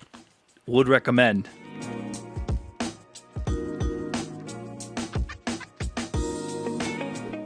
Now we can put all of our pieces of scrap paper into a hat and draw one out, maybe even multiple out to combine some of the words and thoughts you had and create a song around those words. So let's see what I draw. Microphone. What? And sad microphone. It's gonna be a hit, I can already tell. But remember, the goal isn't to write a hit, the goal is to get those creative juices flowing. You just wanna start writing, and sometimes all it takes is a little bit of inspiration to do that. Get creative with it, be silly, that's totally fine. And this exercise is actually how David Bowie wrote some of his songs. He used a similar technique and would combine random words that he pulled from a hat. Doesn't stack up to my favorite exercise, but it's pretty fun to do. If you're interested in learning about songwriting or music production, I help artists just like you get better at each of those crafts. I release regular content that helps you become a better artist. Consider subscribing if you want to join the community. Let's move on to number 2. Okay, this next one is pretty self-explanatory, but it can be pretty powerful in making you write songs quickly. I also have a way of playing it that will make it more fun. This one is called Giving Yourself a Time Limit. I know what you're thinking, these titles are really good, and yes, thank you. This one is a timed songwriting exercise. If you're struggling with writing songs slowly, this is gonna help you pick up the pace. There are a number of ways you can choose how much time you give yourself to write a song. You can simply choose a number like 20 minutes, or you can let fate decide by rolling the dice. Keep in mind, the less time you have, the harder this gets, but sometimes those restraints can lead to some cool creations. To roll the dice, we're going to go to a place called calculator.net/dice roller. Link in the description below. I'm going to choose I'm feeling spicy, so maybe 3 dice. I'll choose 4 dice. And now I'm going to roll the dice. And voila, 15. I get 15 minutes to write my song. How fun is that? I use this exercise whenever I feel like writing lyrics is too much work. It really helps to make things a little bit more interesting and fun. Because that's really the thought of writing songs. It shouldn't be hard. I don't really use these first 2 exercises nearly as much as these last 3 exercises, though. On to exercise number 3. This one I'm calling songwriting prompts. Sometimes while you're songwriting, you really just don't know what to write about. This exercise or technique solves that.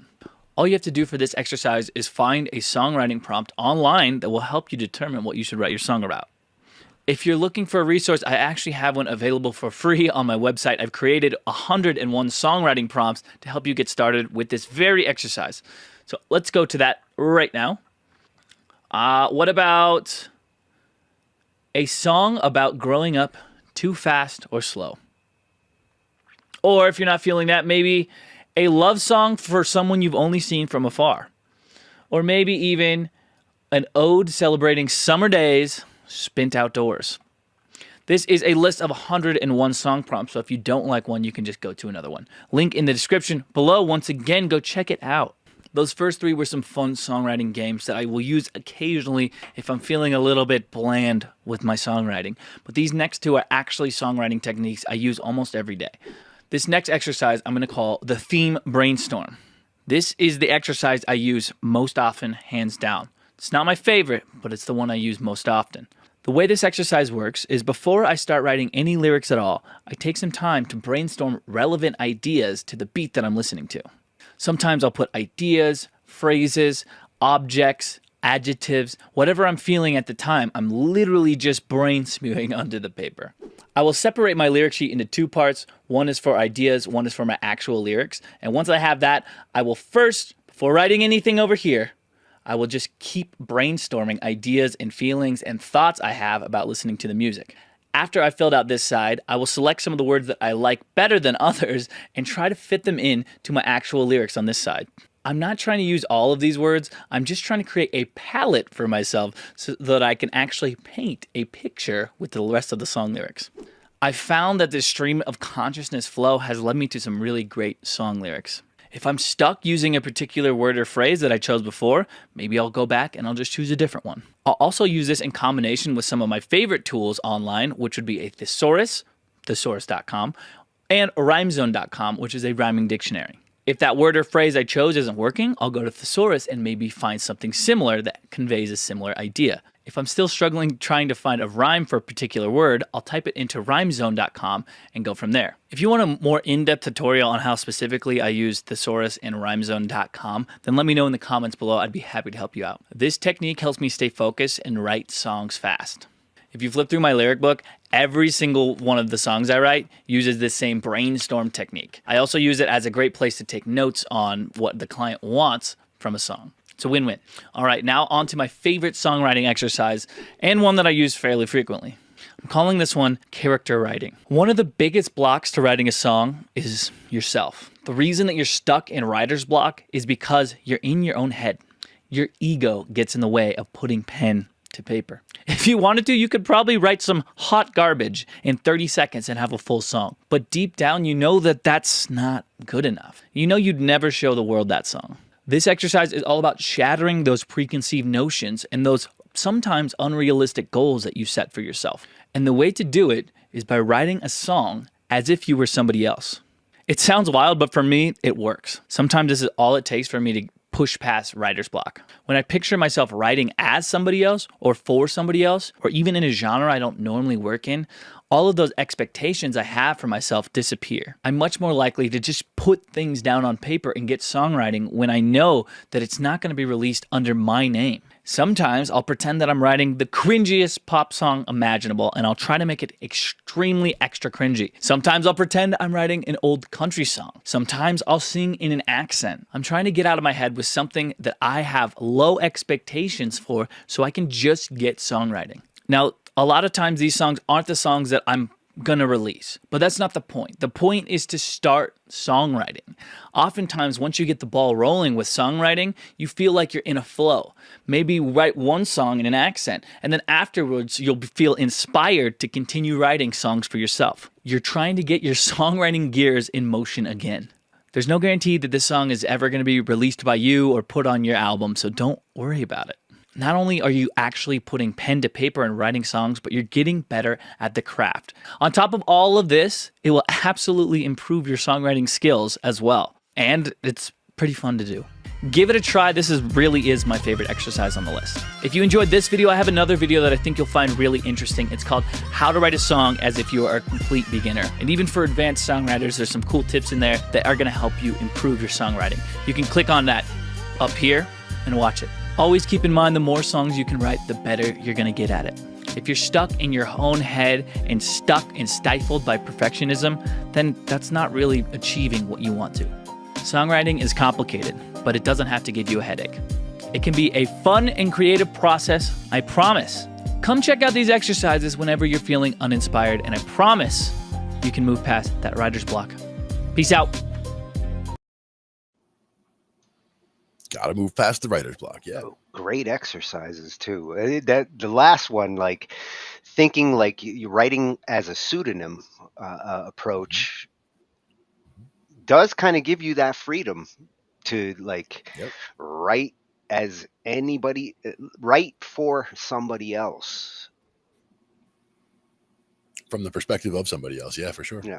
Although the theme Brainstorm is my jam. That's my favorite one. And Tony's newest song, Hot Garbage. Yes, Hot Garbage is going to be a hit. Yep, I like it. but it is the one that, like, for me, sometimes it is a title, you know, or just that one objective. Like, I want to write about this right now, and sometimes it's the music that I'm listening to, and the theme comes from the mood of the music. Exactly. It's all about mood sometimes. Sometimes it's all about a perspective or a vision of something. Sometimes it's about expectations, and sometimes it's about flipping things around. You know, all kinds of different ways of trying to get around it. If it's a writer's block specifically around characters, or, you know, the story that has, you know, seems like it's not going where it needs to, or doesn't seem to have legs, you know, that kind of thing. Yeah, his final thoughts really summed it up well. Yeah, I'm convinced, Maddie. I'm convinced. At music-by-Maddie. Musicbymaddie.com. Yeah, he does have next gen tips. Indeed. Now, next week, Sensei. I love my wisdom from him. We'll see what kinds of interesting methods he has for getting around the writer's block situation. But we know we've definitely done some things from his site before, and we will be back again in the future. Yep, at Samurai Guitarist. And this is about conquering writer's block, like overcoming it. Getting it on out of here. 8 ways. Everyone, and welcome back to another Sensei series. Today we're looking at 8 ways musicians can conquer writer's block. We've all been there, trying to come up with something, but no matter how hard we try, nothing good comes out. You quickly start wondering if you'll ever have a good musical idea again, which leads you to question if you were ever even good at music to begin with. Well, we're going to try to prevent this from happening next time. If you write instrumental metal music, if you write mainstream pop songs, whatever you do, these tips will apply across the board. Let's get into it. Number 1, rewrite a song from a new perspective. If you can't come up with an idea whatsoever, take a pre-existing song and write a response to it. Everyone knows what's on Freddie Mercury's mind when he's singing Fat Bottom Girls. There's not a lot left for the imagination. But what if you wrote a song from the perspective of the fat bottom girl? This is obviously a fairly humorous example, but you can do this with any song. It's a quick and easy way to come up with a fresh idea that will hopefully spark your imagination. You can also write a follow-up song. What would be the aftermath of Kiss's I Wanna Rock and Roll All Night and Party Every Day? It would probably be a fairly dark song about overdoing it. How's this for a title? I regret what I did last night and want to sleep it all away. Now, you're not trying to make a carbon copy of these songs with new lyrics or anything like that, but rather you're trying to use them as something that can spark your creativity. Tip number 2 is somewhat similar. I call it the copy and twist. You take a song that you already know and start changing one element at a time until what you have is totally unrecognizable from the original. Let's do an example. I'm going to start with Battle Hymn of the Republic, a song that's in the public domain and won't get me a copyright notice. It sounds like this.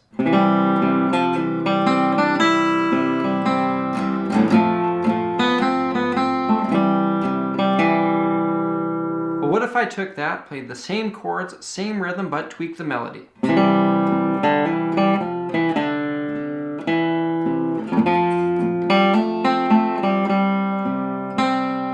It's already starting to sound a fair bit different, but what if I changed up the rhythm now?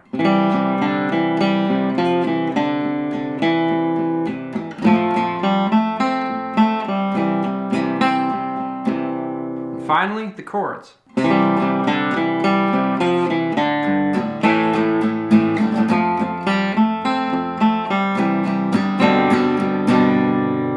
At this point, it's a totally new song. You can start off changing other elements too, or you can take one thing like the chords, melody, or lyrics and try to build a new song from that. It ain't plagiarism if it's entirely unrecognizable, so make sure you do take enough steps to change it from the original. Tip number 3, the rearrange. When you're stuck with a chunk of a song that you can't finish, try moving things around. So often, I've written a first verse, a chorus, and then hit the wall when it comes to the second verse. I've heard this referred to as second verse-itis. A good thing to try when this ailment strikes is take your first verse, move it into the second verse position, and try to write a new first verse. You can do this when writing instrumental music too. Say you were saving a big crescendo for the end of the song. Well, what happens if you move that into the middle? By swapping things around like this, it gets you thinking differently, which can hopefully be the catalyst for crushing writer's block. Now, these first 3 tips are quick fixes, but there are things you can do to prevent yourself from ever getting stuck in the first place. Which brings me to tip number 4, keep a music journal. Now, when I say journal, I don't necessarily mean a physical notepad, though that may work. Rather, somewhere that you can collect ideas when you're on the go.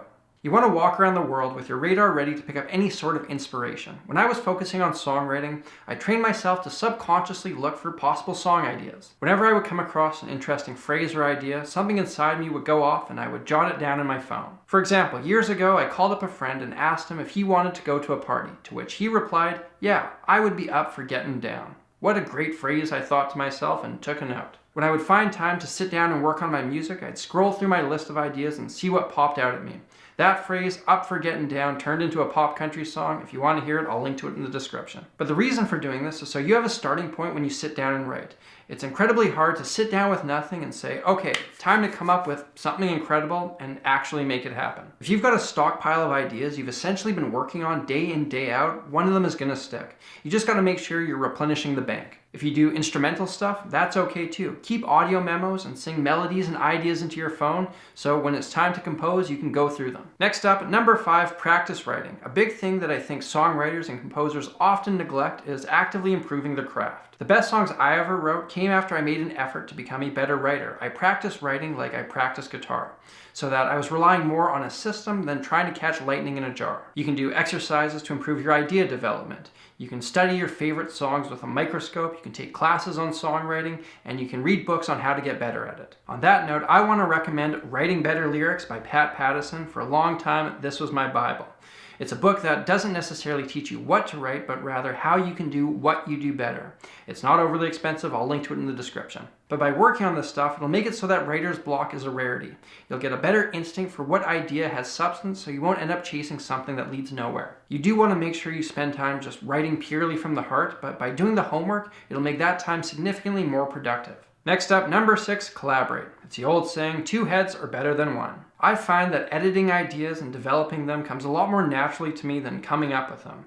So when I've worked with people who are strong in the places that I'm weak, I've had some great success. If you do happen to get stuck, you have twice as many people working on a solution. And you know what's even better than 2 heads?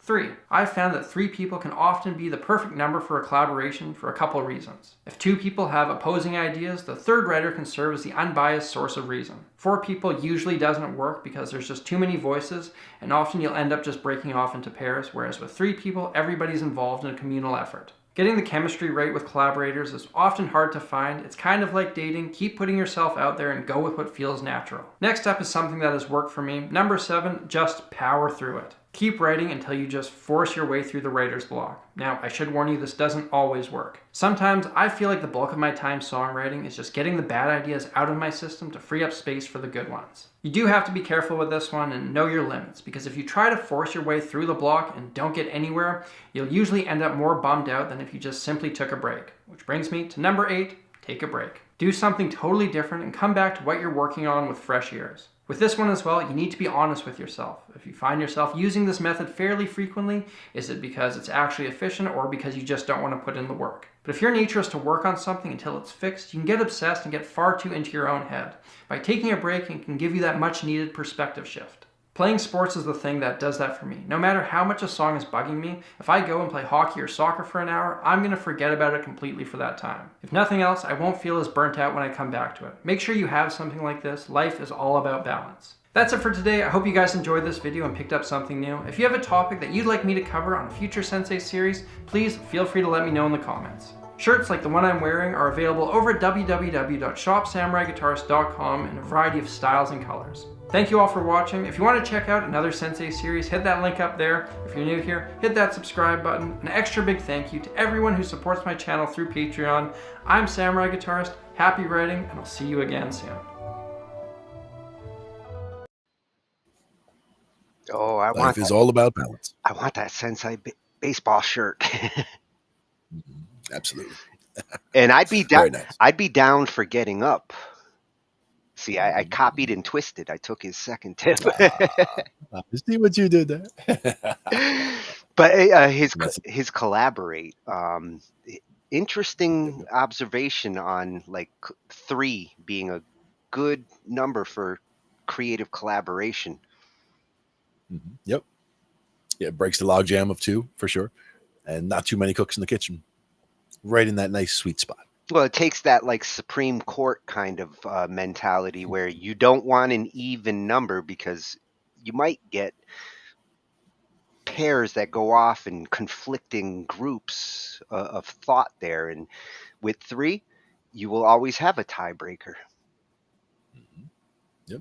And in some cases, I mean, I work with some bands that are even much larger than 3, but a lot of cases they're not writing necessarily, or if there's writing, it would be coming from, 1 or 2 of them working together to do the writing, rather than, you don't have 9 people actively writing a song, at one time, for example. Not most of the time. Usually it's, hey, I got this song I was thinking about, or there's a song that so-and-so was bringing to the, bringing to rehearsal that we can maybe do this part and this part together. And well, and a lot of times in those scenarios, you'll see like the guitarist and the singer kind of starting the writing process, and then the drummer and the bassist will kind of go with what the initial songwriters do. Yeah. Sometimes even just a title, title for the main idea or theme, kind of, or what the song is going to be about, and then you pick up from the chords and whatever they're doing. The intensity of the strumming, all that kind of stuff can feed into what and inform the bass line that you're going to come up with and all of that. Yeah, and then you build bit by bit. In a good band situation, like songwriting is a flow where 1 starts making noise, and then 2 start making noise, and then 3. In a good band, eventually everybody in there knows their part. Yep. And that's one where we've talked before about using jam tracks and things like that. And actually one that I was talking about with the band recently was Sissy Strut, which is a song that I like the Meters version of the Sissy Strut. It's an awesome song. And I've also seen some really good versions by, Jocko has done a really good version of Sissy Strut that I've seen. And I saw one by Tomo. We've talked about Tomo Fujita also, guitar teacher. And there's a version from, I think it was NAMM in 2016 or whatever, but it's a really good video of him and a couple other guitarists on stage just going into Sissy Strut and just killing it. And it's just a simple song. It's just a back and forth between, you do this phrase 4 times and then you do that phrase 4 times. And you just go back and forth. and just keeps doing the same thing. Sounds like it would get repetitive, but in a lot of cases, they just get into such a nice jam from it that it's the kind of thing that we can just, you know, you can get a couple of musicians together and you build intensity, you bring it back down, all that kind of thing. You can see how tight the band is or how well they're communicating with what's going on stage. And with parts like that, it's throwing the musical frisbee. Yeah, exactly. Yeah. And you'll see them doing that. Like, you know, they see him look over at him and, you know, well, it could just be eyebrows or it could just be, you know, he went from, you know, playing and focusing on himself to like looking over at him and looking at his hands and be like, you know, okay, now it's your go.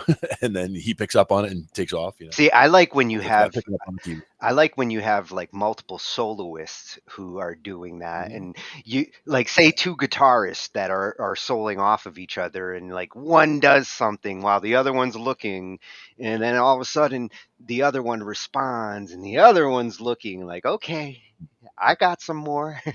Yep. And then one gives you the, oh, I like that. When he goes, wee, like nice big bend at the end. Yeah. You've been studying with Always good. Sensei. Yeah, exactly. Good stuff. Yeah, so he's always full of wisdom. I will go to you, Sensei, anytime we have a topic you have in your library. And as he said there also, yeah, life is all about balance, and that's key importance. Well, that's what I like about his advice and his musical approach, because, like I said, we went here for guitar, but he has such a healthy balance of musical knowledge and wisdom that he has a balanced musical breakfast every day. Exactly. A At balanced musical.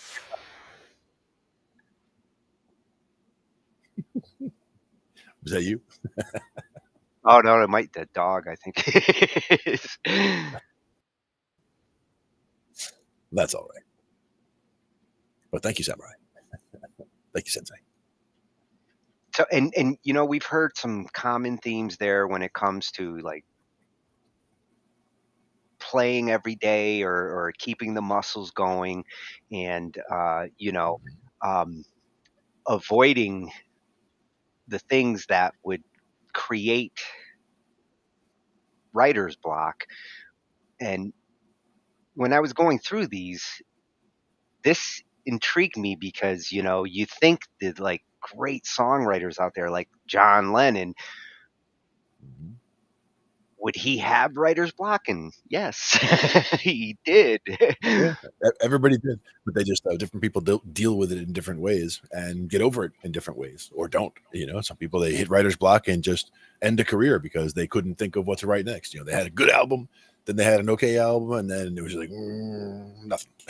Well, know, that's happened. And in his case, like, you know, he's in the middle of like touring, playing all the time, like every night, and sometimes the writer's block, you even if you are playing every night and feels like you're exercising that creative muscle,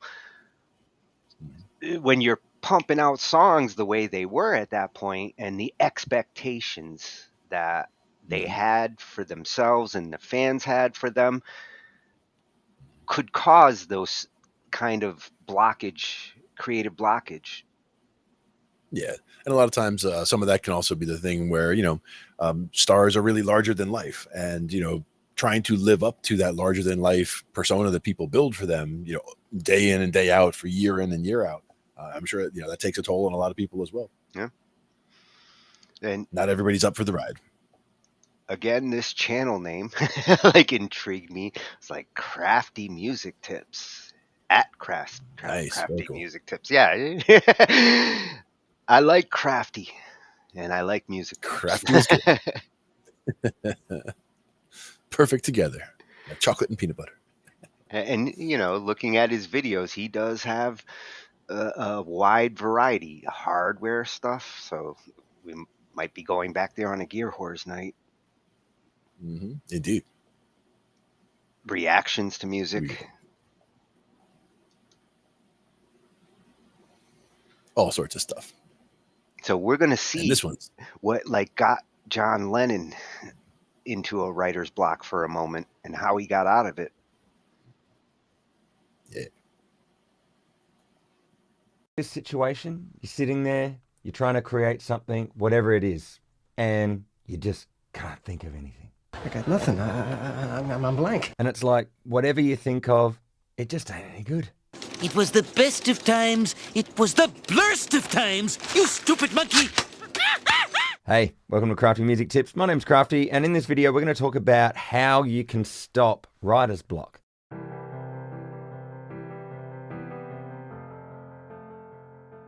Now, just a quick disclaimer, I'm not actually sure if John Lennon, the great man himself, actually had any severe writer's block, but there's a couple of things he said in interviews regarding the song Nowhere Man that I thought were very interesting on this subject, so let's check it out. Wait a minute, you don't know the song Nowhere Man? If you don't, that's cool. It's a great, awesome song that you should listen to. I'll leave a link below. So, in one interview he said, I was just sitting trying to think, then I'd actually stopped trying to think of something, nothing would come, I was cheesed off and I went for a lie down, having given up.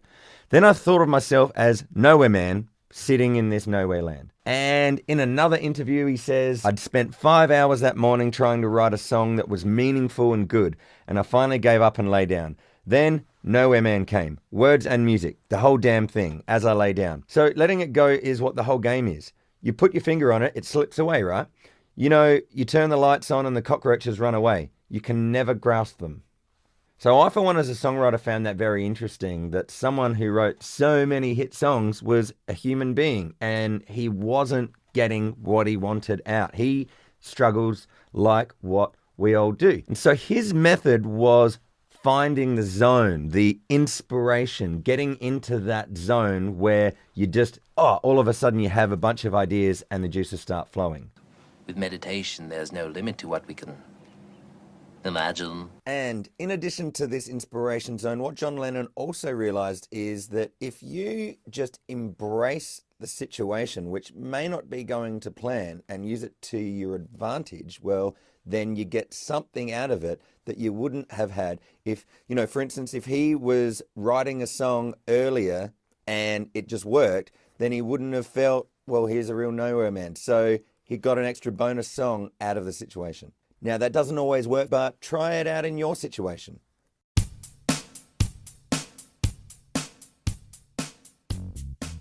Now, I remember Michael Jackson saying in an interview once that he says that it's a blessing and a curse, you know, when you get an inspiration, a blessing when you get it, but the curse is usually that it doesn't happen at a very opportune time. There's an interview where he said he was doing a stadium show in the 80s, and, you know, this is way before phones, and he used to carry a little mini cassette dictaphone around with him, and he was just about to board a helicopter to take him to this big stadium gig, and he got this great idea, and of course he's there with the helicopter noise in the background and he's like singing into his little dictaphone. Now, this is easier said than done, of course, but the moral of the story is if you have that inspiration wave, no matter what the situation is, just do your absolute very best in order to be able to just go with that inspiration and see where it takes you. I know myself, I've written some of my best songs when I should be sleeping.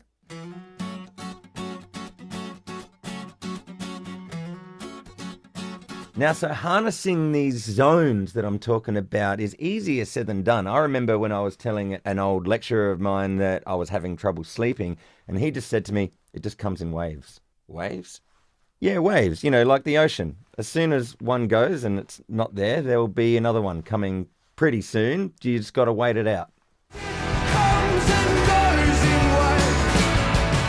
So if you wait it out, your creative zone will present itself to you. But if you can't wait, or you've just tried and nothing's working, I've got another tip for you that was given to me years ago. I'll tell you the story.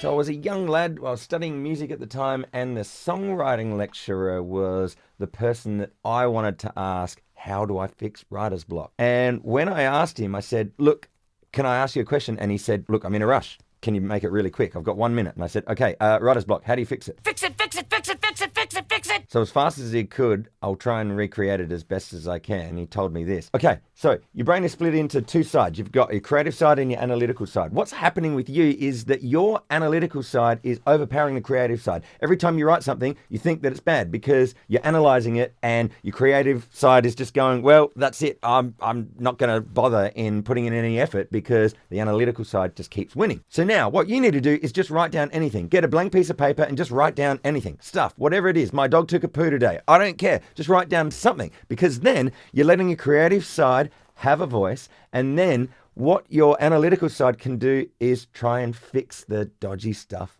at a later date. Whew. All right. That was hard talking that fast. Here's a few quotes that I really feel help add to this. You can always edit a bad page, but you can never edit a blank page. It's better to be looking at it than looking for it.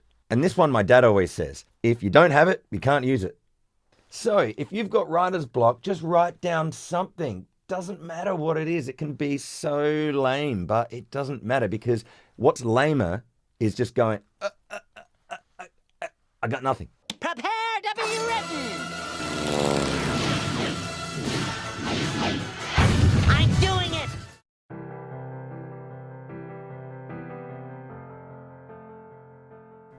Now, if you're watching this thinking that I'm telling you to just be happy with writing inferior levels of stuff. Oh, hell no! Now, the analytical side has our best intentions at heart. It wants us to put out good material. It doesn't want us to put out stuff that's bad.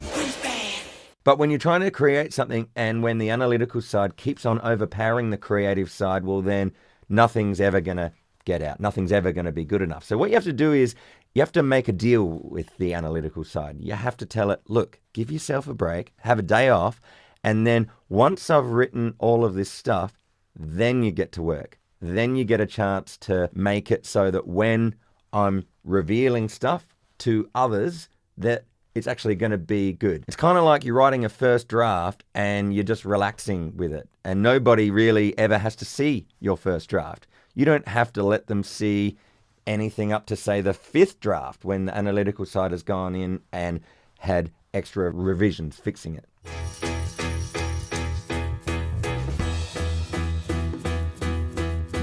Now, another tip, can you imagine if John Lennon only wrote his first section to A Day in the Life and then never had a chance to have a collaborator in Paul McCartney bring his other section that woke up, fell out of bed?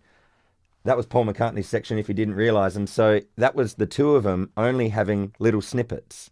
They had a bit of a writer's block, or they didn't have a chance to develop those ideas any further. And those two separate ideas were able to commingle as one amazing idea. Day in the Life was very much a collaboration, because when John first played it to me, as he did Strawberry Fields, just strumming away, it didn't have a middle, and it was a very short song.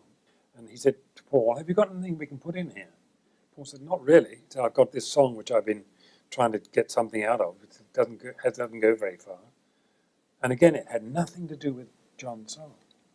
Woke up, got out of bed, completely different tempo, a little jazzy little tune.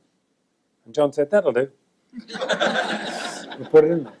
So with that in mind, here's a tip for you. Find a collaborator. Having a collaborator, even in the early stages before you get a draft, can help you feed off of someone. And think of it like this. It's better playing a game of tennis with somebody on the other side of the court. So find somebody to feed off of.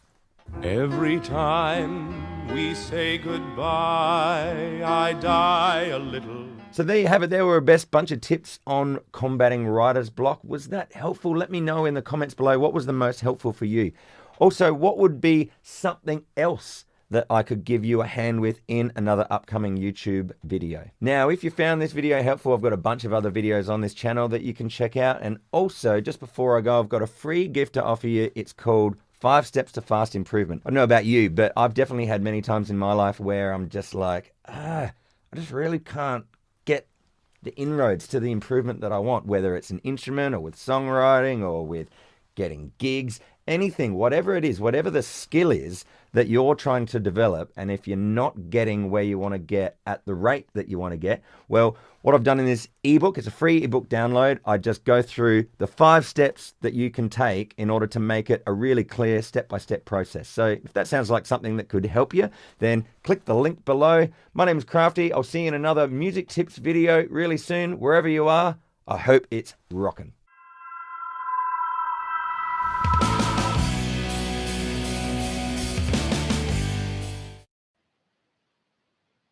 Man, Crafty is awesome. Those were some very crafty tips. I love getting in the zone as a way to get out of your creative rut.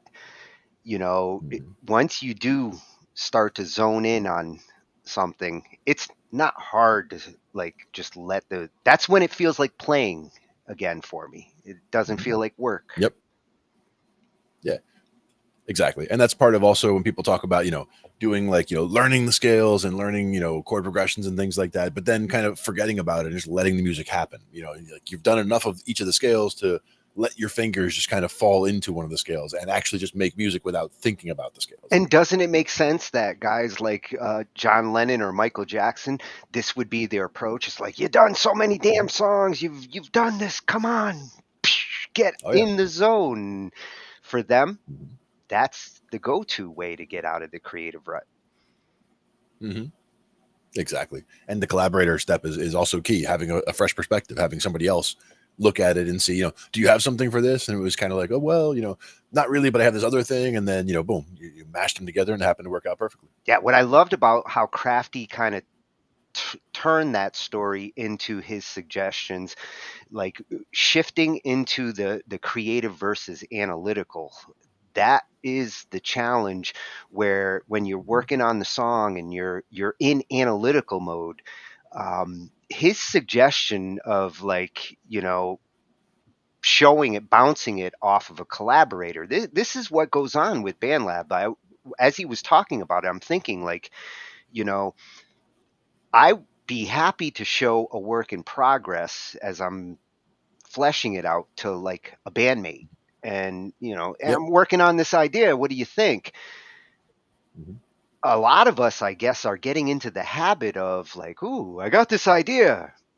Post, publish, and sometimes like the half-baked idea on BandLab, you might not get the response that encourages you to continue developing it, and you've created a whole new form of writer's block at that point. Yeah. And that's the thing, is that could have become, if you did hang on to that and revisit it after a week or a month or whatever, you could have made it into something completely different and something amazing. But, if you published it and you just kind of forget about it and then move on to something else, you publish something that was good, it's a good nugget, but it's something that you want to revisit and see about fleshing out at a later time. If you're going to put out your ideas to see what kind of reaction they get on BandLab, have thick skin, be tough enough so that no matter what response you get, because if you're one of those who's like, oh, I didn't get any likes or I didn't get any listens on this particular post, don't let any of that stop you from developing an idea more. And I agree, Uni. The title thing is big. That's where a lot of times I would get something that's just a guitar, just a guitar rhythm chords going through something, just do some changes and a title, and then from that try to figure out how intense the bass line should be, for example, and all that kind of thing.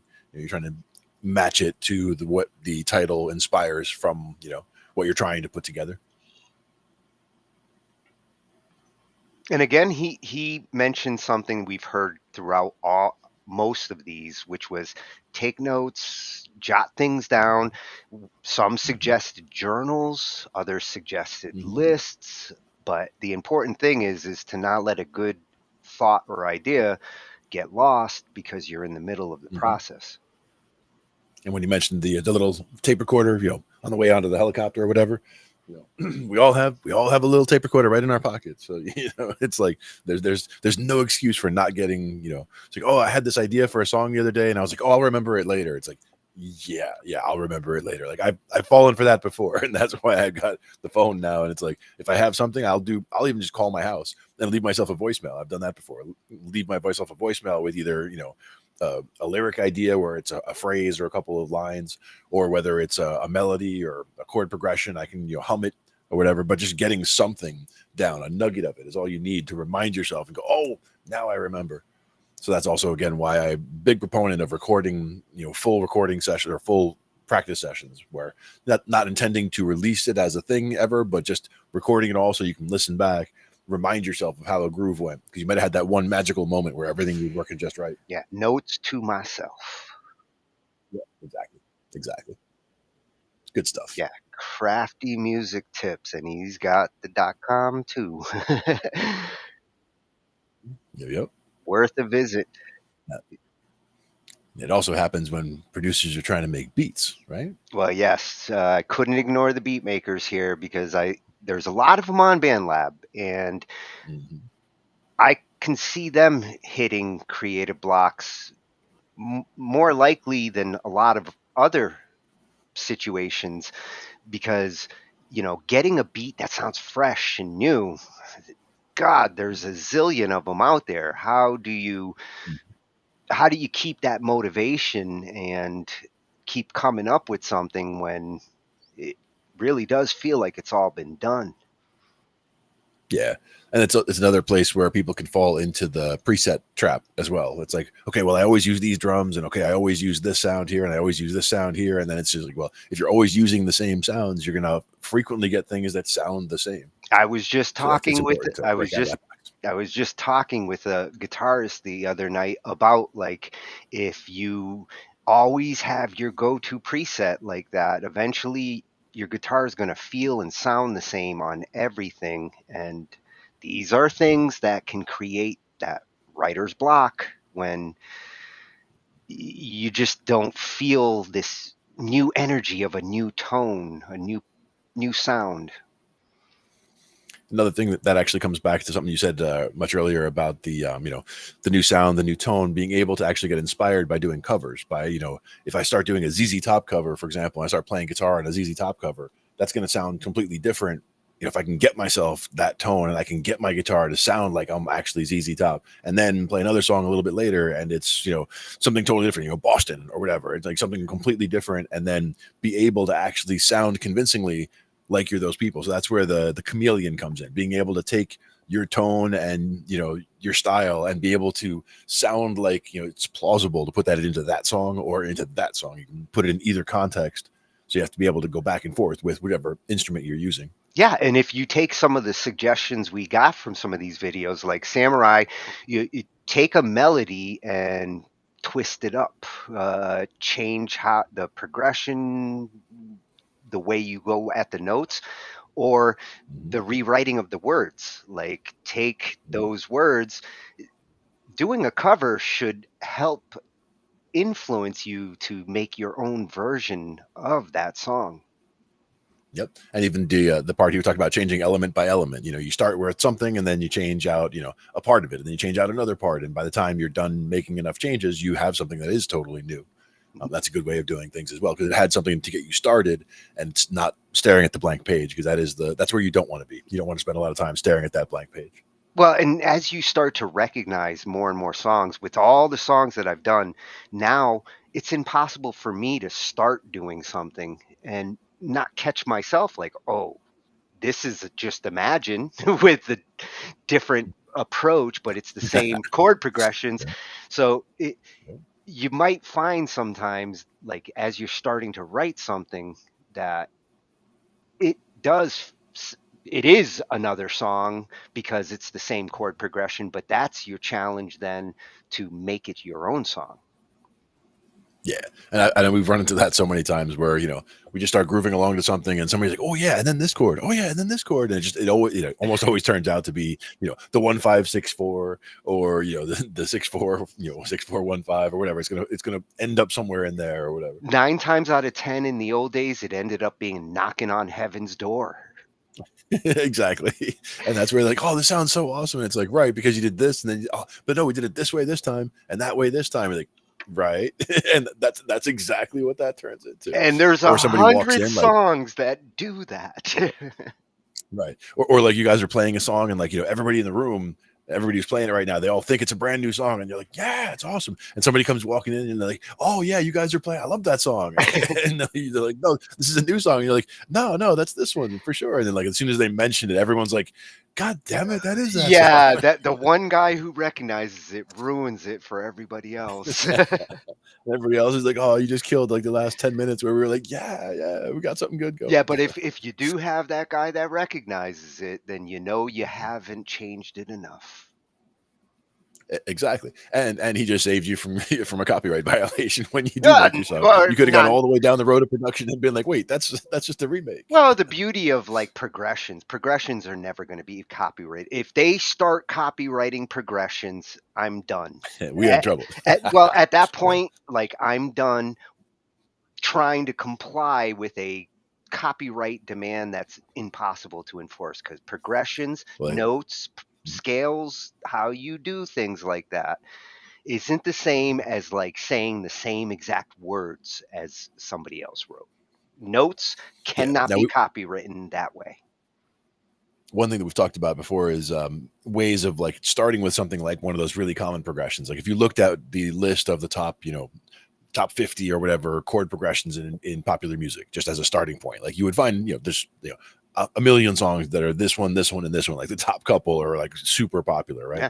But you could take any one of those that's already really popular and just do one chord substitution, where instead of, again, if we take that 1-6-4, the 1-5-6-4 as an example, take that 1-5-6-4 and take the 4 out, and instead say, oh, what about 1-5-6-3 or 1-5-6-2? Like, what would that sound like? And now it's a completely different progression, but you started from something that was the most common and just did a simple substitution where you're still in a valid chord that's in the key, all the notes are good, all that, because you just took one of the other chords that we talk about. The beauty is you dropped it in there. It doesn't matter whether you do a chord substitution or a different approach to your attack, how you play the chords, like strumming up and down or individually. All of those are legit ways of changing a progression and making it your own, making it different than what you were inspired by.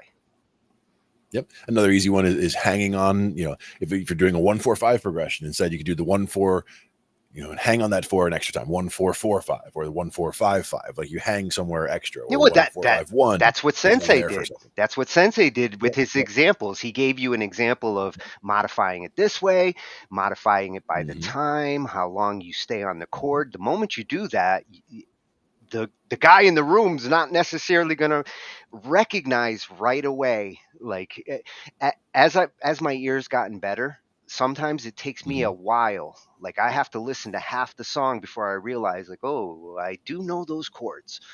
They are this song, but they're doubled, they're stretched. It's not half-time, double time. It's not a perfect duplication of where they derived from.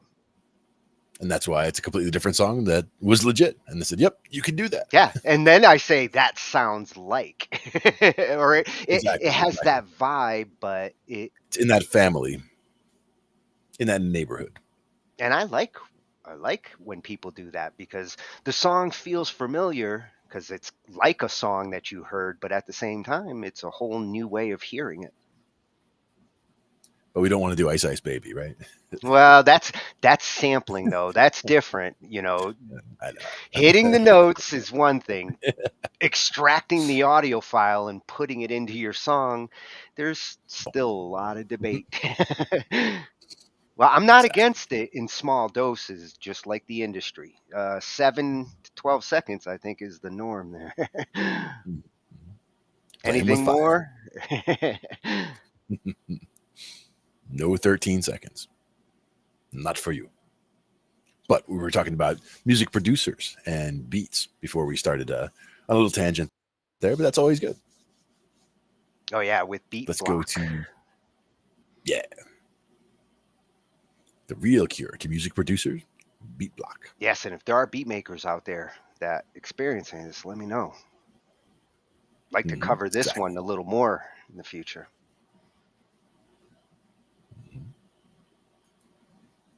Music producers, someone within my community named Pogo Beats gave us something of a monumental gem, and I've been repeating it ever since he actually shared it with us. Yes, I am learning stuff from my own community at CurtisKingTV.com. The artist versus the scientist. Let's talk about this theory and how it applies to all rappers and music producers. Let's talk about it.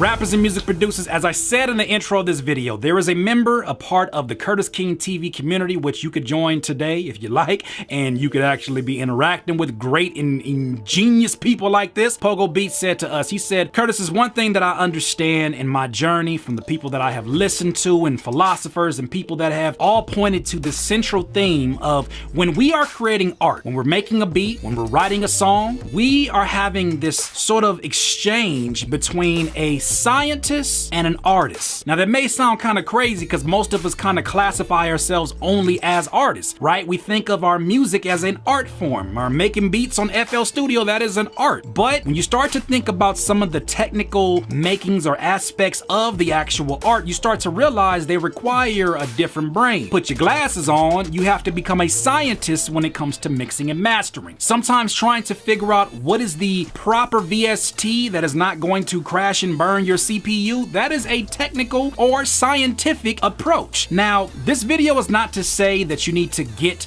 the scientists out of your life or that one of them's bad and the other one's good. This is to help you to understand what is going on as you are creating your art. If you get a greater understanding of this, you can understand what is stepping inside of your way. Because I believe a lot of us associate writer's block or beat block with really being out of touch with who is actually leading the charge on this particular art form. Think about this, producers. How many of you have been sitting down in front of FL Studio and you are sitting there and you are going through every kick and snare that you've ever even set your eyes on, all up in your drum categories, and you're looking and you're like, no, it just doesn't have enough punch. No, that's not quite that's not what I'm looking for, and you really start to obsess over these really minimal details, these very technical details. No, I need to mix the snare at the proper parametric equalizer before I actually start to put it down. You do all this when really, if you were to think of your art as a kitchen, there's certain times that the artist needs to be in the kitchen and the scientist needs to be in the kitchen. Now, if you're sitting up here and you're just making a beat and within the first 10 minutes, you're already jumping to the plug-in chains and you're already trying to like perfect things instead of having fun as we're supposed to be having, instead of sitting there with the art and letting the artist run free. I think of the artist as a child. The child is not worried about all the rules. The child is not even worried about breaking the rules. The child is sitting there having so much fun that if things are too loud, if things are out of place, they were supposed to be that way and they'll make a reason for it. A child will tell you, Mom, I saw a unicorn on top of the roof and it was smiling at me. And she'll say, well, how is that possible that the unicorn got up there? Well, it had wings, Mama. Well, how did it get wings? Because it went to the wing store and then it had wings on its back and it was like $4.55 for that. And they was like, thank you. And okay, then what did it do after that? It smiled at me and then it jumped to the other roof. How did it do that? Because it had a jetpack also. So this is what I'm saying. A child does not think about the reasoning in a situation. That is so much the energy of the artist. And so many of us lose the opportunity to allow that artist to just be, to just try things, to just fail, to sacrifice the opportunity, to sacrifice the chance that you may look stupid, to sacrifice the chance that you may look inexperienced. I've dealt with that, especially making beats on live, right? I know that every single producer in there has their philosophy on which way is the way to actually do everything, and then they hate everything that I'm doing, and I'm like, bro, do you even... First of all, let's listen to your beats. Let's pull your beats up, you head ass, because I know your beats is terrible. If you got all that time for all that criticism, that's why you telling me what to do, because you ain't got no business to be tending to. And so that's first of all. But second of all, you start to think, I say, man, it's frustrating because it's like if you trust the work, the end product, and you listen to it and you're like, yo, that's fire, let it play out. But some of you are so impatient with my stuff, I can't imagine how impatient you are with your own stuff. But here's the thing. There are times that the artist needs to just be free. And then it is times that the scientist needs to come in, let the artist kind of shift off to the side of the room, go and sit down now, and let me give structure to what's going on here. And when that happens, They all play in perfect harmony, but the thing is, there's a necessity for both. There's a necessity for the scientists, especially as you're mixing and mastering, because you do need to understand what compressors do. You do need to understand what a sidechain compression is. You do need to understand the purpose of EQing, the purpose of getting rid of some of the sounds that are not actually listenable or we can actually hear within the frequencies. You need to know some of these scientific approaches and technical aspects of your music, because this makes you a more balanced beast. And at the end of the day, you got to be able to take care of all that, right? Some people are natural artists and that is what their go-to is, but they need that scientist to come in the kitchen sometimes. What they don't need is for that scientist to dominate the entire beat, because that's when a lot of you start making beats that are hella quantized, sound like they got no soul, and sound like you just push random demo and then put a demo in and it's like, yeah, this the beat I made. Boom, ticka, boom, boom, boom, ticka, boom, boom, boom, ticka, boom, boom, boom. That might even got too much damn soul for the kind of beats you make when you let the scientists run things. Stop letting the scientists run things when it's not their role to run things. So when you're making beats, next time that you feel like you're in a beat block or you're stuck, start asking yourself, am I being too technical? Am I allowing the scientist to make decisions that the artist, the child, should be going in here running free? Do you even give yourself an opportunity for that? How do you treat that artist side, that childlike? How do you treat that? Do you treat it? Are you abusive? Are you like, no, you can't do, you're having too much fun, fam? Do you do that to the childlike? Because if so, there's probably a lot of other things you got to get in order before you even sit down to make that beat. Because you got a responsibility. You got to understand that whatever poison is in you, if you have poison that exists within you, we all got a little bit of poison of some kind, you are filtering that into the music. And if it's meant to help people, it won't connect with the people you're trying to help because they don't want the poison. As soon as they hear it, they're like, nope. That damn chord is muddy, ugh, right? But you gotta be the one that is aware of the flow that goes from you within the music. And you have to understand that when you sit there in front of the music, a lot of times it's the things that are going on inside of our brain that make for a very awkward relationship and a non-harmonious relationship between the scientist and the artist. Which one are you, and are you utilizing both to the best of their capabilities? You should ask yourself that. Thank you for watching today's video. Once again, this is Curtis King TV. Please subscribe to the channel. If you're not subscribed, please hit the notification bell so you can know when all this stuff is gonna happen. I don't know when YouTube decided to delete this, but when they do, they do. Either way, we're gonna have a party until they do. For those of you that are interested in getting more in-depth information, talking to me on a daily basis, because here it may feel like I'm here pretty consistently, but I'm spending the majority of my time in CurtisKingTV.com, in which I'm engaging in daily workshops Monday, Tuesday, Wednesday, Thursday, and doing one-on-one consultations on Friday that are booked in advance by the members within the membership side. I'm also providing more long-winded, long-form content specifically geared towards your questions. Remember when Curtis King had to Ask Curtis King or Ask Curspiration, whatever I called it? That is now on the membership side. You got specific questions for me, I'll make video content just like this for you, only within the private community. So you ain't got to worry about everybody knowing what your question is. I ain't gonna do that to you, but that's what I'm saying. Come to the community, we'll treat you right. We got a lot of people in here that just want to build and create great relationships, worldwide community of rappers and music producers. So join up. Curtis King TV is the place to go. In this life, you will not be full of life until you decide to live life to its fullest. Once again, it's the leading voice of the online rapper and music producer community. Stop telling me to slow down when I'm talking. Shut up. Don't at me. Peace. Look up, Nazi. Say cheese. Don't at him. Don't at me. Don't at me, bro.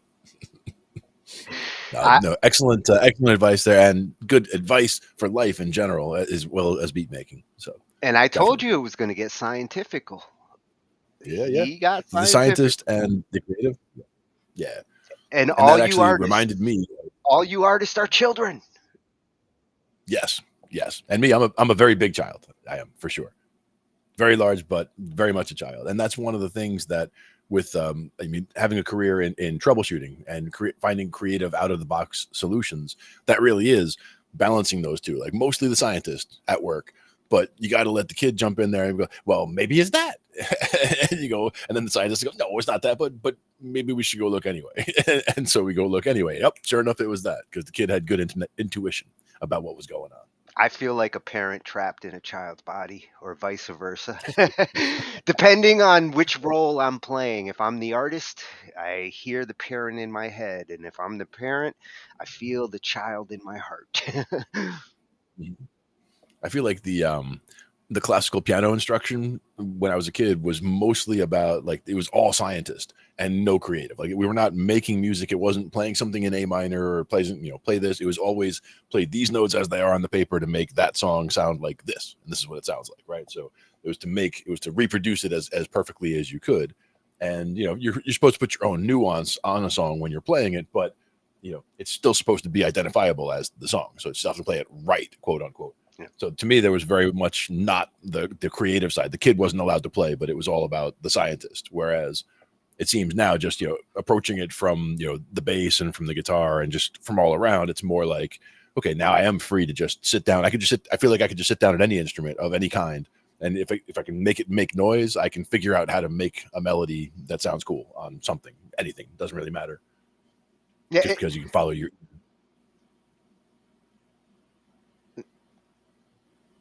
The approach he was looking at it, like, as a beat maker who's, say, playing in Fruity Loops to make beats for, like, the artists, and the writer's block that you can get into depending on the artist that you have to work with and what you're trying to produce. Like, a lot of his mentality was actually coming from the producer side, and that's kind of what beat makers are when it comes to the artist that's going to come in and do something on top of it. Mm-hmm. Indeed. It's a different musical scenario for writer's block than, like, say, the lyricist and the ones we've looked at so far. That's why I thought it was important to include that in, because it's a different kind of writer's block. Absolutely. But we're actually going to go back to lyrics for another one next. Well, yes, the lyrics, they're the most common place where, like, musical writer's block tends to happen. I have a tougher time with lyrics than I do with getting in the groove, finding a melody. Yep. And that's the thing is, we've talked about a number of different ways, and we're going to talk about others in a minute, of, being able to find a subject, whether it's a subject or a topic or an idea, that's the problem. But then when you get to the actual writing of it, yeah, you've got to, whether it's the lyrics or whether it's the songwriting, there's always something going on there. But in this case, we're focused on the lyrics because that is what needs to get covered. Yeah, and the tricky thing with lyrics is you also got to be considering melody. It's one thing to have the words, but if the melody and the beat, what you're trying to do with them, doesn't fit with the way you're putting your words together, you've got to be ready to rearrange things to make them mesh. Yeah, the timing or the meter, has to definitely match. Got to get it to work out there, or you have to change your words around. If it doesn't, it will sound forced, and I can't tell you how many originals I hear on BandLab where I feel like they are forcing those words into that music, and it shouldn't be like that. You either got to adjust the music. If you're really determined to say those words that way, you've got to have musicians willing to adjust to the words, or the easier route is to adjust the words so that they fit in that music. Yeah, for me, a band like the Grateful Dead is a band I always love. Listening to the lyrics and then just thinking about it, and thinking about the way that so much of it is describing certain things rather than it being an actual instead of just saying, oh, here there's a table and there's something on the table. It's talking about something about the thing that's on the table or what it evokes as a feeling to you, that kind of thing. Very not very descriptive writing, but writing that evokes emotion as opposed to just describing something. Well, it takes that simplified approach we've seen suggested, in some of these, and the beauty with, like, music from the dead, the music speaks for itself. It's not hard to, like, throw in a couple of descriptive words when you've got a real nice simple groove that you can follow for minutes. Yeah, I definitely love some Dead for sure. Yeah. Well, now we're going into the Roan Zone. At the Roan Zone, finally putting my music theory degree to use. All right. When we have music theory nights, we will be back, Roan.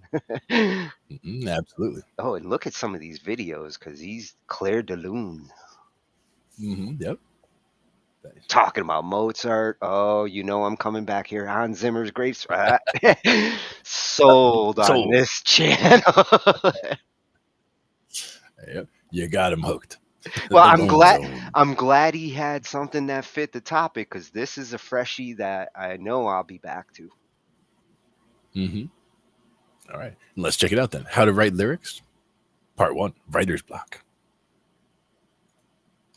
Trying to write lyrics, you're staring at a blank piece of paper and you just can't seem to get the words out. So you scour the net looking for advice and tips, and you get stuff like, go get inspiration, or write every day, practice writing, or write about what you know. The problem with these tips is they don't really get to the root of the problem, do they? In this video, we're going to try to provide you with a solution, one with actionable steps that you can take to jumpstart the lyric writing process.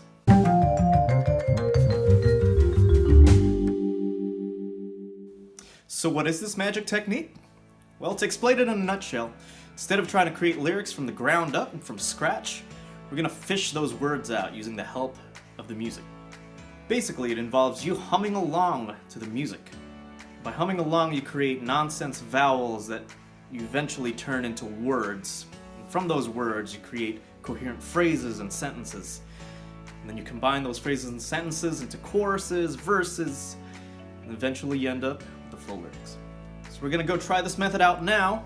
And if you're new to this method, it'll seem a little weird, a little strange, but it seems to work for a lot of big name artists out there.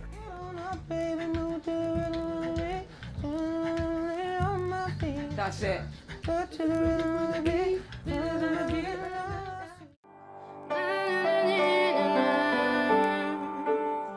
And I pray to the prayed and I fall away. No, I need. I'll just start sort of vamping, in Ellen Rigby's case, just started vamping on an E minor chord. And then I start singing over it. Ba-da-doo-da, ba-da-doo-da. And you can almost hear words in what you're blocking out. So I kind of work backwards. I just get a phrase that like comes out of nowhere. So in the last video, I was showing you the song I was working on, and I came up with the chord progression and the melody by humming it out. And I'll play that for you now.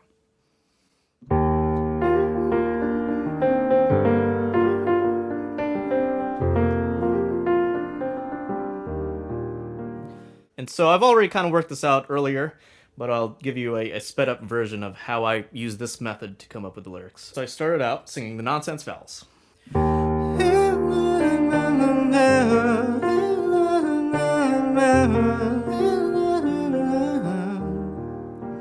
So at the end of those phrases, I hear the words eh and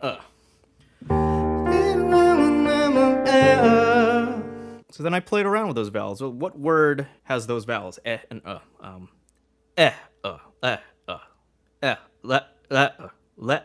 letter. So I came up with the first word, letter. And then I thought to myself, okay, well, what rhymes with letter? And I ended up choosing the word better.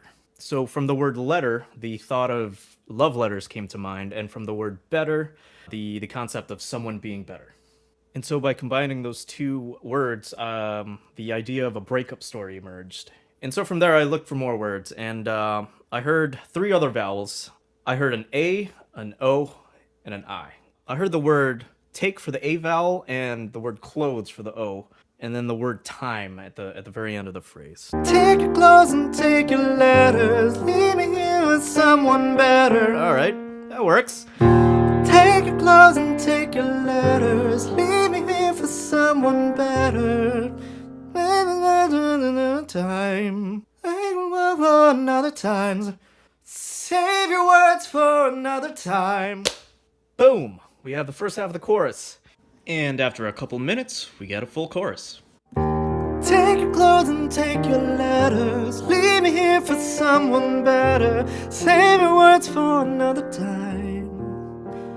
And I'll hit the coast with no vendetta. Leave me here so I can get there to a place back when you were mine.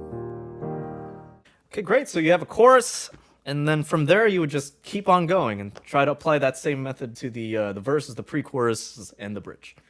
All right, so we've seen how this technique solves the initial problem of writer's block, but the benefits don't stop there. On his website, Cliff Goldmacher refers to the Hippocratic Oath of lyric writing. Do no harm. And in order to do no harm, you gotta avoid 4 main things.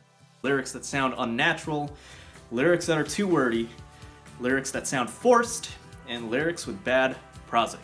Let's go over these one by one. Alright, lyrics that sound unnatural. For some of you out there, it may actually be pretty easy to get the words out. You write out the lyrics, they're grammatically correct, everything makes sense, clear and concise, it's poetic and beautiful, and yet when you put it to the music, it just sounds off. The problem with creating words first is that we don't know how they'll sound when sung later. But by starting with the end goal in mind, by singing out the words and finding them that way, the words write themselves in a way that sounds natural. Okay, lyrics that are too wordy. This is also a common result of writing lyrics and melody separately. You come up with very detailed lyrics that explains everything you want to say, but then end up having to cram the words into the melody later on. Wordiness on its own isn't necessarily a problem. I mean, just check out Ed Sheeran's work. He's got a very rhythmic and wordy verse on Shape of You, and rap-like verses on Galway Girl. But he does it purposefully and with intent. Alright, lyrics that sound too perfect. Starting out, we're often told that songs are poetry. The problem with that is, we often start out writing songs that end up sounding a little too sing-songy. You end up with a song that sounds a little forced, maybe even a bit corny, like nursery rhymes put to music. The fact is, songs are not poetry because songs have to be sung. And because they have to be sung, they have to sound natural. And a poetic approach to writing lyrics can often prevent that from happening. Number 4, lyrics with bad prosody. This is just a fancy way of describing the pattern of accents within a phrase, a sentence, in our case, lyrics. And you guessed it, you can have good prosody and bad prosody. As with the other problems we already talked about, singing along to the music from the beginning automatically prevents that from happening. After all, you wouldn't say, I went to the store to get some milk. Similarly, you wouldn't naturally hum out words on the wrong accent. You also want to avoid accessing the wrong syllables within a word. Singing letter as letter would sound very strange indeed.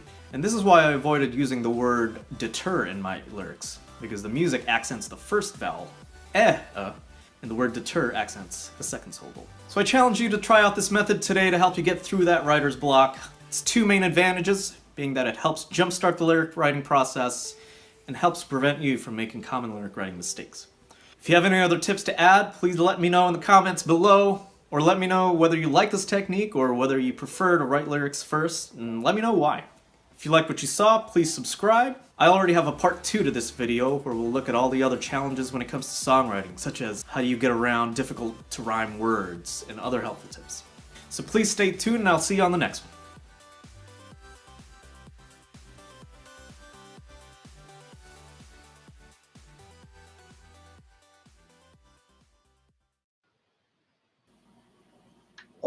Oh, loving this new channel.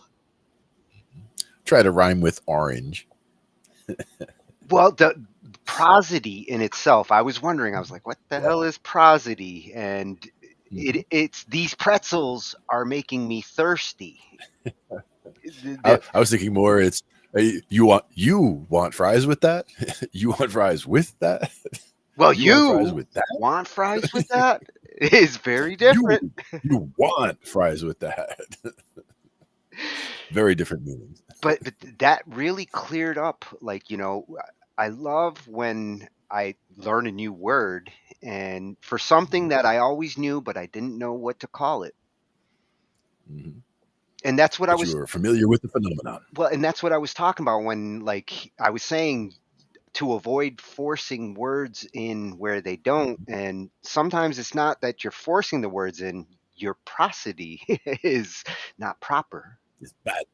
And that was a great way to avoid that, by starting from the sounds themselves. And again, as a writing hack right there, just by starting with the ahs and oohs and just, you know, letting something come out and then seeing which ones kind of latch on and feel like then a word, which then builds into an actual story arc just by starting into it like that. I really like that approach. And recognizing problematic words, like what he mentioned about deter, and that there is a certain part of that word that is the emphasis syllable.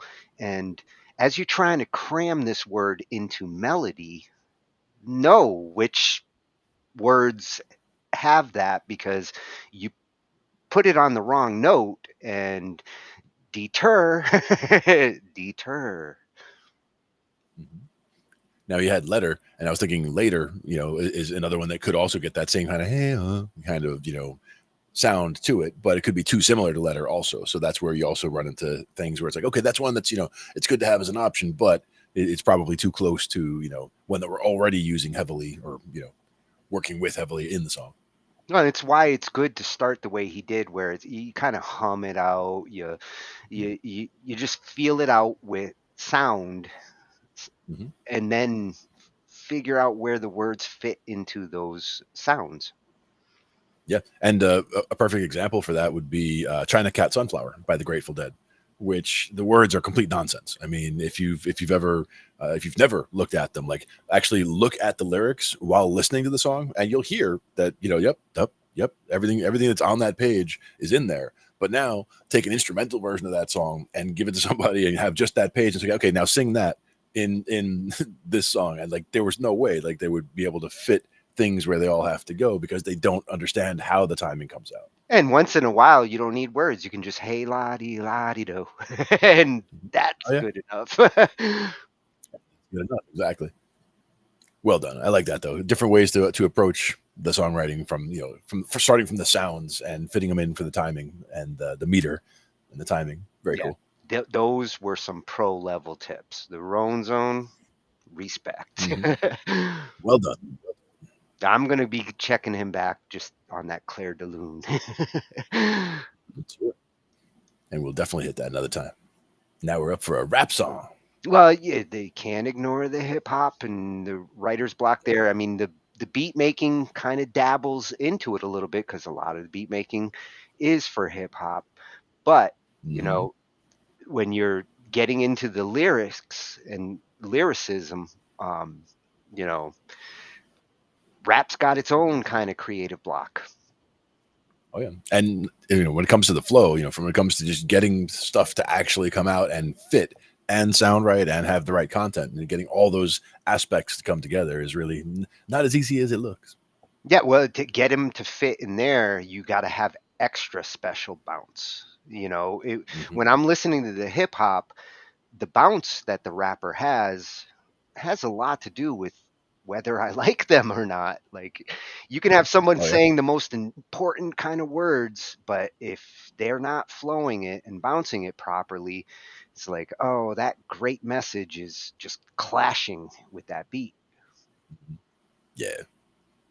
And that's something that they could totally overcome with just by, kind of representing a different voice or giving it a different voice, by, putting more emphasis in different places or what have you. Yeah. Take some tips from that last video there, because that will help get your bounce improved.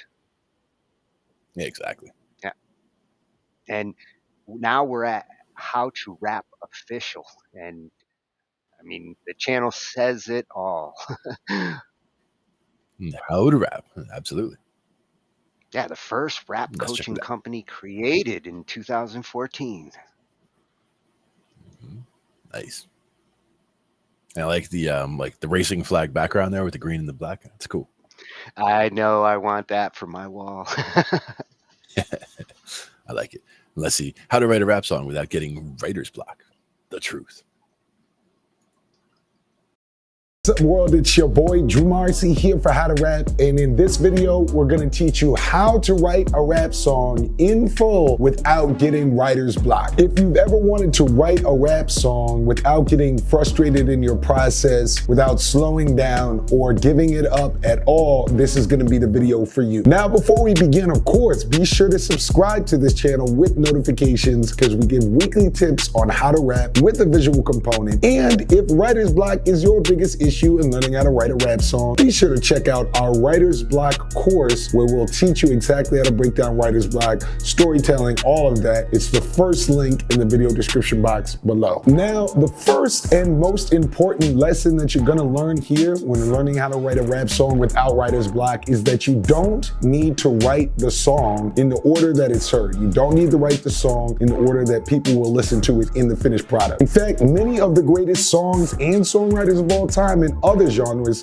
more than just rap. The Beatles, Michael Jackson, and so on would come up with a chorus or a bridge and then add it to other verses later on. Another way to think about this is the way that they make movies, right? So you see the movie in a particular order, but that doesn't mean that it was shot, recorded, produced in that order. They might shoot two scenes that end up in two different sides of the movie in the same location for continuity's sake or to keep production costs down. Or in your case as a songwriter, you can write different sections of the song in a different order to keep your writer's block down and to make it easier to create the song in full. When I was first learning how to rap, I did not know this. I would write the song in the order it was heard. So no matter what the beat was, or no matter what the structure of the beat was, I would first write the first verse, then I write the chorus, then I write the second verse, then I write chorus, etc. While this is good when you're first starting, because it'll help you to learn the structure of beats that you commonly hear and force you to create within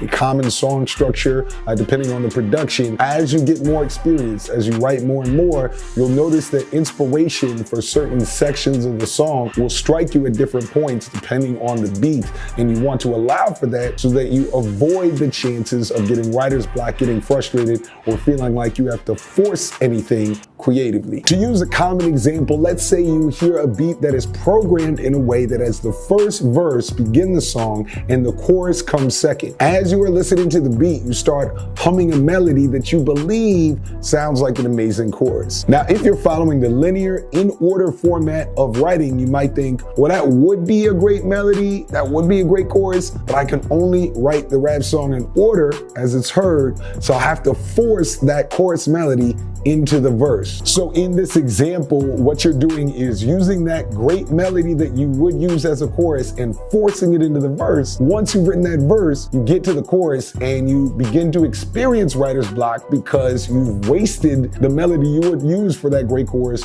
on the verse. And this is where you start to get frustrated as a writer when you don't write it in any order that you feel. What I would suggest is practice writing it in whatever order you feel most inspired. So if you find that chorus feeling first and you got a great chorus, just write that chorus, get it down, and then worry about the verses. This is a common question in rap, of course. Should I write the verse first? Should I write the chorus first? Like, what is the order that I write in? And I always suggest, especially if you're experiencing writer's block, to write it in whatever is easiest. Write your verse if you just start thinking of dope bars. Write your chorus. Even consider writing your bridge if you think, oh, this sounds like a good third section. Now, part of the reason you end up getting writer's block is because you feel like there's a fixed way in which you're supposed to construct the song or order the song. So if you think the song is supposed to have a bridge, you're gonna force yourself to write a bridge just because you think that is the structure that you must have. This is absolutely not the case, especially when it is on a beat that you're hearing. There's no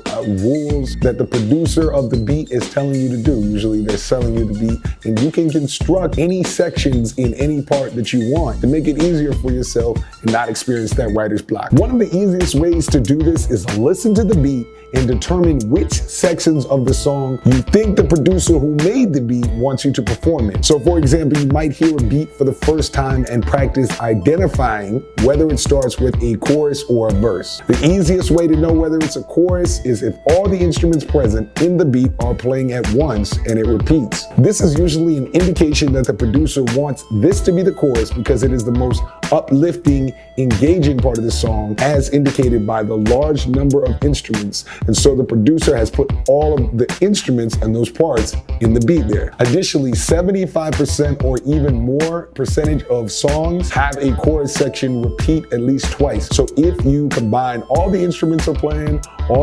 everything you hear in the beat is present and it repeats twice, that's usually an indication that is where the chorus is. Furthermore, verses tend to be longer than choruses. Choruses are usually something like 8 bars, where verses are at least 12, 16 often. So if a section of the beat is a little bit longer and doesn't have all those instruments we just talked about, it usually is an indication that it is a verse. So because most songs have at least a bare bones verse, chorus structure, you can identify those two separate sections using what we just discussed, and now you kind of know the general structure of the song. Now, there are less common sections of the song you might consider, such as as a bridge that we just talked about or an intro. We won't discuss them super in depth in this article, but if you're interested in learning about that, consider checking out our 4-hour songwriting masterclass on this subject by visiting the video description box below. The last secret trick I'd like to give you in this video is the write record method of writing your rap songs to avoid writer's block. As we've already covered, you don't need to write the song in the order that it will be heard in, and to take this a step further, you also don't have to record the song in the order that it will be heard in. One great way to cut down on writer's block when you're learning how to write a rap song is record the sections automatically as they're written. The minute you finish writing that chorus or writing that verse, just record that smaller section to get it down. Then after it's recorded along with the beat, you can look back at the file and you'll see that something like half the song or at least a third of the song is already completed, and that'll help trick your brain to think, okay, I'm almost already done. So as an example, let's say you hear a beat and you immediately think of a dope chorus. I would suggest that you write that chorus down in full and then record that chorus. Now you are ready to write the verse, but because you already have a chorus recorded and likely repeated twice, you only have one half or even 1/3 of the song left to do. So doing this no longer will the track feel like a huge mountain to climb because you've recorded and can see it in the file. You've already recorded some of the song and it'll feel just less overwhelming, which usually leads to writer's block. On the flip side, you may have trouble thinking of a chorus, which is a common issue with rappers and writer's block. So why not just write verse 1, record it, ignore the chorus part, then write verse 2, record it, and then as you listen back to the track, all you have to do is write a chorus. So again, the write record method can really help you to trick your brain and trick the feelings of being overwhelmed in order to increase the likelihood that it will be easy as you're learning how to write a rap song with never having writer's block. So just remember, you don't have to write the song in the order that it's listened to.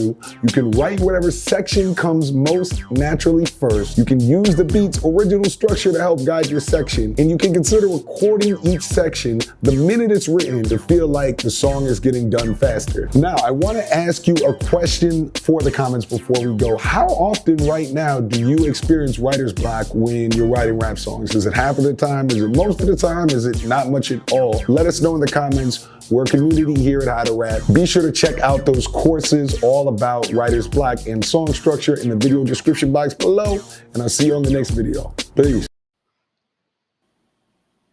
Ooh, a nice compliment to the beat block video. Yep, exactly.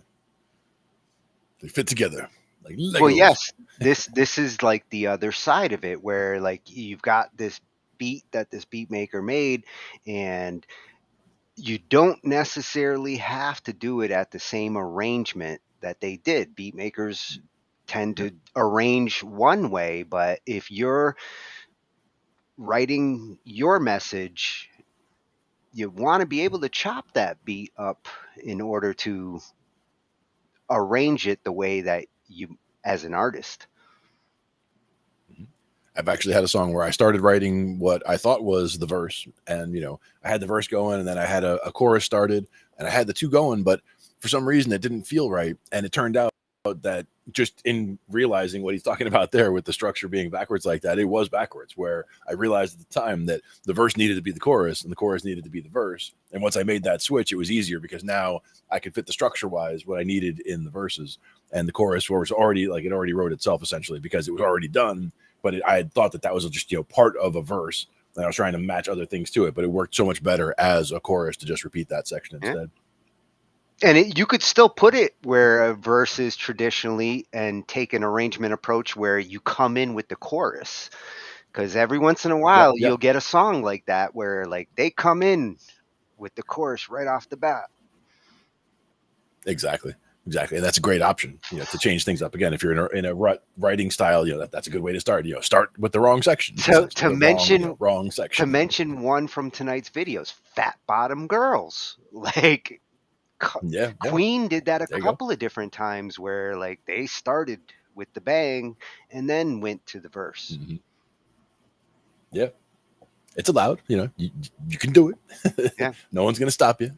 Yeah. It's a way to make the song. Does it work for the material you're trying to put together is the question. And through all these suggestions, I like that he mentioned the bridge conundrum. And I've fallen into these ruts where like I've tried to write the song sequentially, like, okay, I got to get the intro, I got to get the first verse, and those are where I have half songs still, because trying to do it the hard way, and his suggestion of just getting the parts that you got and getting them in there and recording them so that you can put them in an arrangement track. Since Cakewalk added the arrangement track a couple years ago, I'm trying to force myself now to use it, where I set up the verse part and I set up the chorus part, and then it can actually start to Lego block them. Yeah, and that's convenient and very it's a big time saver once you're to get the entire structure down just by starting with the Lego blocks like that. It makes it so much easier. I mean, you might spend a little more time on getting the part recorded, but the time that you save once you do have all the parts recorded, you can slap together the song. And it was like he was saying as well that, it kind of tricks your mind into, hey, I'm almost done. Like now you've got something that's solidly done. When you get the Lego block, you've got this Lego block done. Okay, now one verse is done. And that means that 5 verses are done or whatever. If I wanted to go 5 verses, I could just boom, boom, boom, boom, boom. And now it's just filling in the chorus in the middle. Hack my mind. I like it. And don't be afraid of the pre-chorus. As well as the bridge, because that's another way of mixing things. If you have a good bridge and a good pre-chorus, you're Def Leppard. There you go. They were good example. They were a genius at doing that. It's like I thought I was going into a chorus. No, wait a minute. This is a pre-chorus or a double chorus, which they also did. Yeah. That's so sneaky. Yeah. Excellent. So, I think we got time for one more. At How to Rap Official, all you rappers out there, this is the go-to site for sure. Yeah. They are official. Yep. And some good information there for sure. Yeah. And now that we've seen how to avoid writer's block and, how to conquer it and overcome it, ideas. And the thing that I think is one of the big causes for writer's block when you're trying to write fresh new songs and what to do, it's the idea process that sometimes makes you not motivated. Yep. And that's why this is great, having just 50 ideas. Bam. Oh, she's got more. Like I said, there was a couple of the one on writing about yourself is so good that you guys should go check out the channel. It's at Joy Frost. She's got all her music on there, which I'd like to check out later. And her ideas between this video and the one she made after about just writing about yourself, you should be popping with ideas after that, because you can pluck from any one of these and write from a different perspective, like Glenn said. Yeah. Write as yourself, or write as somebody else, or write as a character in a book that you liked, or whatever. Yeah, taking that one step further, you can write as anyone just by jumping in. And I can write about love and sex all night. There you go. Well, they are so let's see about overcoming. They are the first two. Yeah. And what was it? I think it was Jimmy Buffett had a box set at one point. It was like boats. Like the title of the box set was like 4 different things, but it was like the 4 things that are the top subjects of all of his songs, right? So it's got to be like drinking and boats and this and that. Like all these different themes. But it's like, don't forget cheeseburgers. Cheeseburgers, yes, cheeseburgers, always important. All right, so let's see about overcoming writer's block. 50 song ideas. Oh. Hi, my name is Joy Frost. I am a singer, songwriter, and audio engineer, and in today's episode, I am going to give you 50 things to write a song about.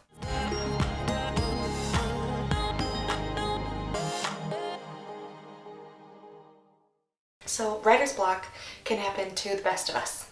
Sometimes our idea tree is just kind of shriveled up and not bearing any fruit, and so we need to break through that. And so sometimes I struggle with this as well. Sometimes I have a few dry months, but lately I've broken through that, and so I want to share 50 of the common songwriting themes that I have found that can help you get writing again. So of course, the most obvious two things you can write about is love and sex. These are the predominant topics in most of the music that we hear today. But you are not limited to only writing about these things. You can also write about platonic relationships, or you can write about how frustrated you are that you don't have any real friends. You can write a song about your mom, about your dad, your siblings, or your child if you're a parent. And depending on the relationship that you had with them, that can be either a positive, happy song or a sad song. Writing about family in general is always a possibility, or you could even write about your enemies. You can write about money. This is also a very, very dominant theme in the music that we hear today. You can write about what it feels like to be rich. There's so many songs about balling and just making it rain, blah, blah, blah. Or what it feels like to be poor, or wishing you were rich. Like, if I was a rich man, da da da da da da da da da da. Next, and this might even be the most important thing to write about, is fun. Because a lot of times people are listening to music to enjoy themselves, to change their mood, to shift their internal paradigm. I don't know, to sound like a nerd. You can also write about the spectrum of emotions. You can write about happiness, you can write about sadness, you can write about fear, you can write anger, disgust, jealousy, loneliness. There's so many things that we feel, and everything is worthy of a song. Satisfaction or dissatisfaction, or you can write about nature and the beautiful things that we have on our planet, or about time, whether that's the passage of time or how you perceive the passage of time, something in the past, the present, the future. And my favorite word to put after time is traveling. So you can write about traveling, seeing the world. You could write an anthem for your hometown or your home state. We've got Sweet Home Alabama, New York, New York, and not every state has an awesome anthem yet. So if you're from a state that is missing a really cool song, why not write one about where you're from? You could write a song about life, what it feels like to be alive, how it feels to be young, or what it feels like to get older. Are you enjoying your life, and why? Or are you not enjoying your life? And are you changing your life? Or did you learn an important life lesson that you want to share? You could write about honesty or dishonesty. What about rebelling? Good old-fashioned rebellion. Whether you're rebelling against your parents or the man, somebody's expectations of who you should be. There's so many options here. Rebellion is fun. Oh, it's kind of bright now. Okay, lowering the ISO. So you can also write about partying and dancing if that's something that you enjoy. This has been very, oh come on, the sun keeps changing, you're killing me. That'll do. So, where was I? Oh yeah, you can write a song about partying and dancing. This is a very time-tested topic, one that has done well over and over and over. I think it's also important to only write about things that you personally feel connected to. So if you don't enjoy partying or dancing, don't write something that's not true to who you are. So you'll not really see me writing a song about partying because it's not something that I enjoy doing. I prefer small groups or just staying home and snuggling, so that's what I like to write about instead. So write about that. Ooh, of course, no songwriting topic list could be complete without writing about drinking or drugs. That's been part of rock and roll since the beginning of time. Oh, this is my favorite one. Number 38, butts. I like big butts and I cannot lie. You got me this game tonight. Anaconda, Bootylicious, that honka-donk, badonkadonk. There's so many songs about butts, because butts are awesome. So write one about yours. Ah, the sun keeps changing. You can also write a song about technology, whether you think that's good or bad. Or you can write about God and religion. There's, of course, hymns and worship music. Or there's songs about losing your religion and letting go of your faith. So there's a lot of options here, and whatever resonates with your spirit is what you can write about. Number 41, school, education, teachers, students. We Don't Need No Education by Pink Floyd, or Hot for Teacher. Oh man, it's getting too dark again. So write about school, things that you learned, things that you wish you learned in school, or what it's like to be a kid in school. Like, I wish I could be like the cool kids. There's a lot of options here because it's an experience that all of us share. Who could forget writing songs about critiquing society? If you are displeased with the world and the way it is, then you can express that through your music. One of the most powerful songs in history was about critiquing society, and that is Imagine by John Lennon. There's so much powerful, raw emotion that can go into expressing your deepest wish for the world that we live in. Along the same vein, you can write about politics, what you believe, or you can also speak out against tragic events and the ugliness in the world. For example, Zombie by the Cranberries. Rest in peace, Dolores O'Riordan. She wrote that song speaking out against a bombing when a mother lost her child in a terrorist attack. And sadly, these things are happening so much in the world. And if you want to cast a spotlight on that ugliness and say something against it, you can do that with your music. We're almost to the end. So, the next thing, I know I'm like all cheery, you can also write about death and dying. Depending on the genre that you're writing in, that can really influence the direction that you take this. Whether if you're writing a more dark song about how you feel like you're dead inside, or you could write a song about someone that you loved that died. Or for example, Live Like You Were Dying by Tim McGraw is about a man who's diagnosed with cancer and then he finally learns how to live his life to the fullest. That song just breaks my heart every time I hear it. Or, what was it? Kenny Chesney, Who You'd Be Today. If you have not listened to that song, get a box of tissues and go listen to it because it is just so beautifully, beautifully sad. We got history, we got health, whether that's your physical health or your mental health. You can write about any sicknesses that you deal with, or if you have depression or anxiety or struggle with anything like that. Three more. So the next one, you can write about your goals and your aspirations and your dreams and all these things that you want to become and the things you want to have manifest themselves in your life. That's maybe part of the energy that you put out into the world to help make it come true for you as well. And who can forget songs about empowerment? Too dark. Now it's too dark. Up, up, up. Girl power. Songs that make your listener feel like they can do or be anything or that they're good enough. Beautiful by Christina Aguilera. Firework by Katy Perry. There's so many wonderful songs, and these are really important. If somebody listens to it, it can make a real difference in their life. I mean, I'm sure you've listened to a song that made you feel like everything was going to be okay in a time when everything was just crumbling around you. Music is so important. It's a lifeline.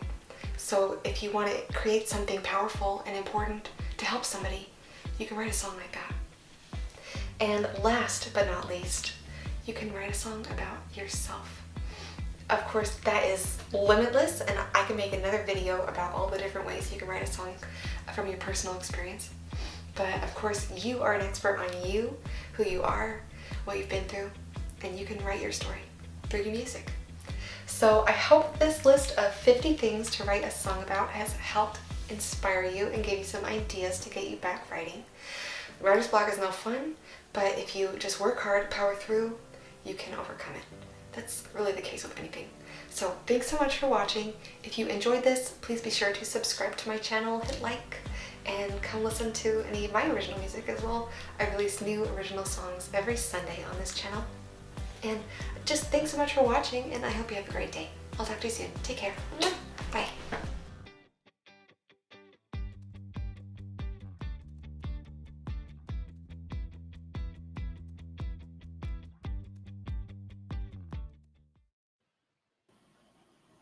Oh, you see why I had to get that one in here? Oh yeah, I knew I was going to like some of those suggestions for sure. Well, it's a lot of them you can relate to, and she did make another video for that 50th one. It's fantastic. It gives a whole bunch of personal ideas that, like, I want to go. I think a great exercise for any artist would be to go through all those different suggestions she did and find a song that you feel did that. So you get an example, like she did her homework. Oh yeah.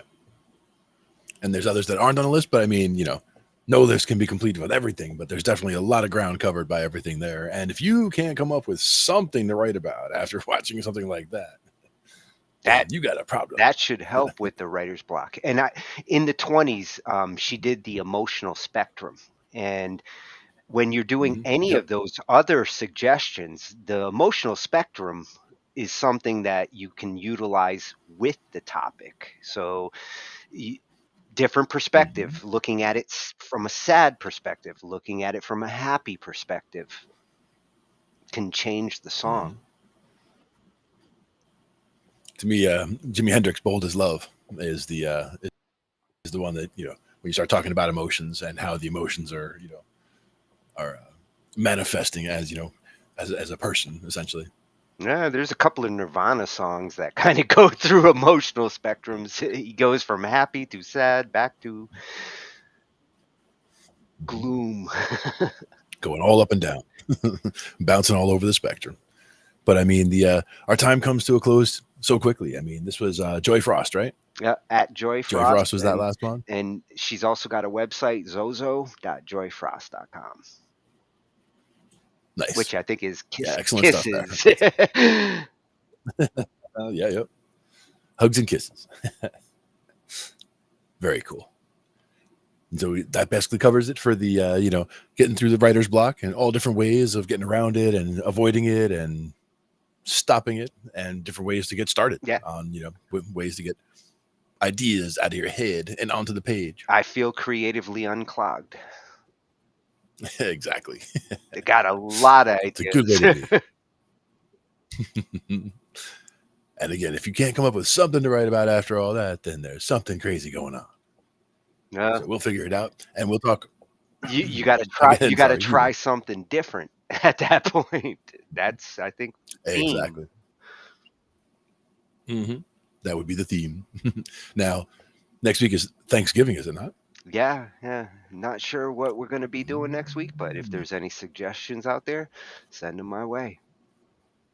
Yeah. We'll have to see what's going on because I might be back late on Thanksgiving, but we shall see. Well, and I'm whipping up a greatest hits for 2023, so might have that ready by next week. Sweet. Appreciate that. And thanks everybody else for coming out and joining us, as always, for talking some shh. I.T. with Glenn and Tony. Thanks, everybody. Night, everyone.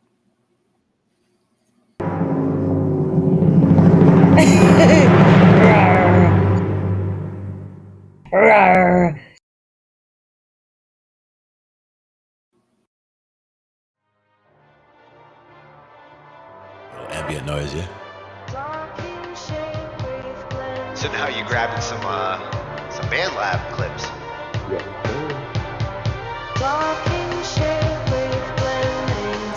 Now for me, that would also be something where I would use like volume automation and like bring that from the bottom, like bring it in and then bring it back out. Kind of. And these are the kinds of sounds you can stretch.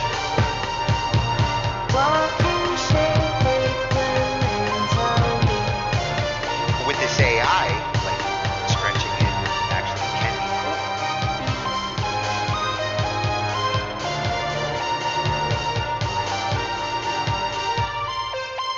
Oh, that was perfect for the interlude too. Ends it right in the right I spot. didn't even notice. 40. I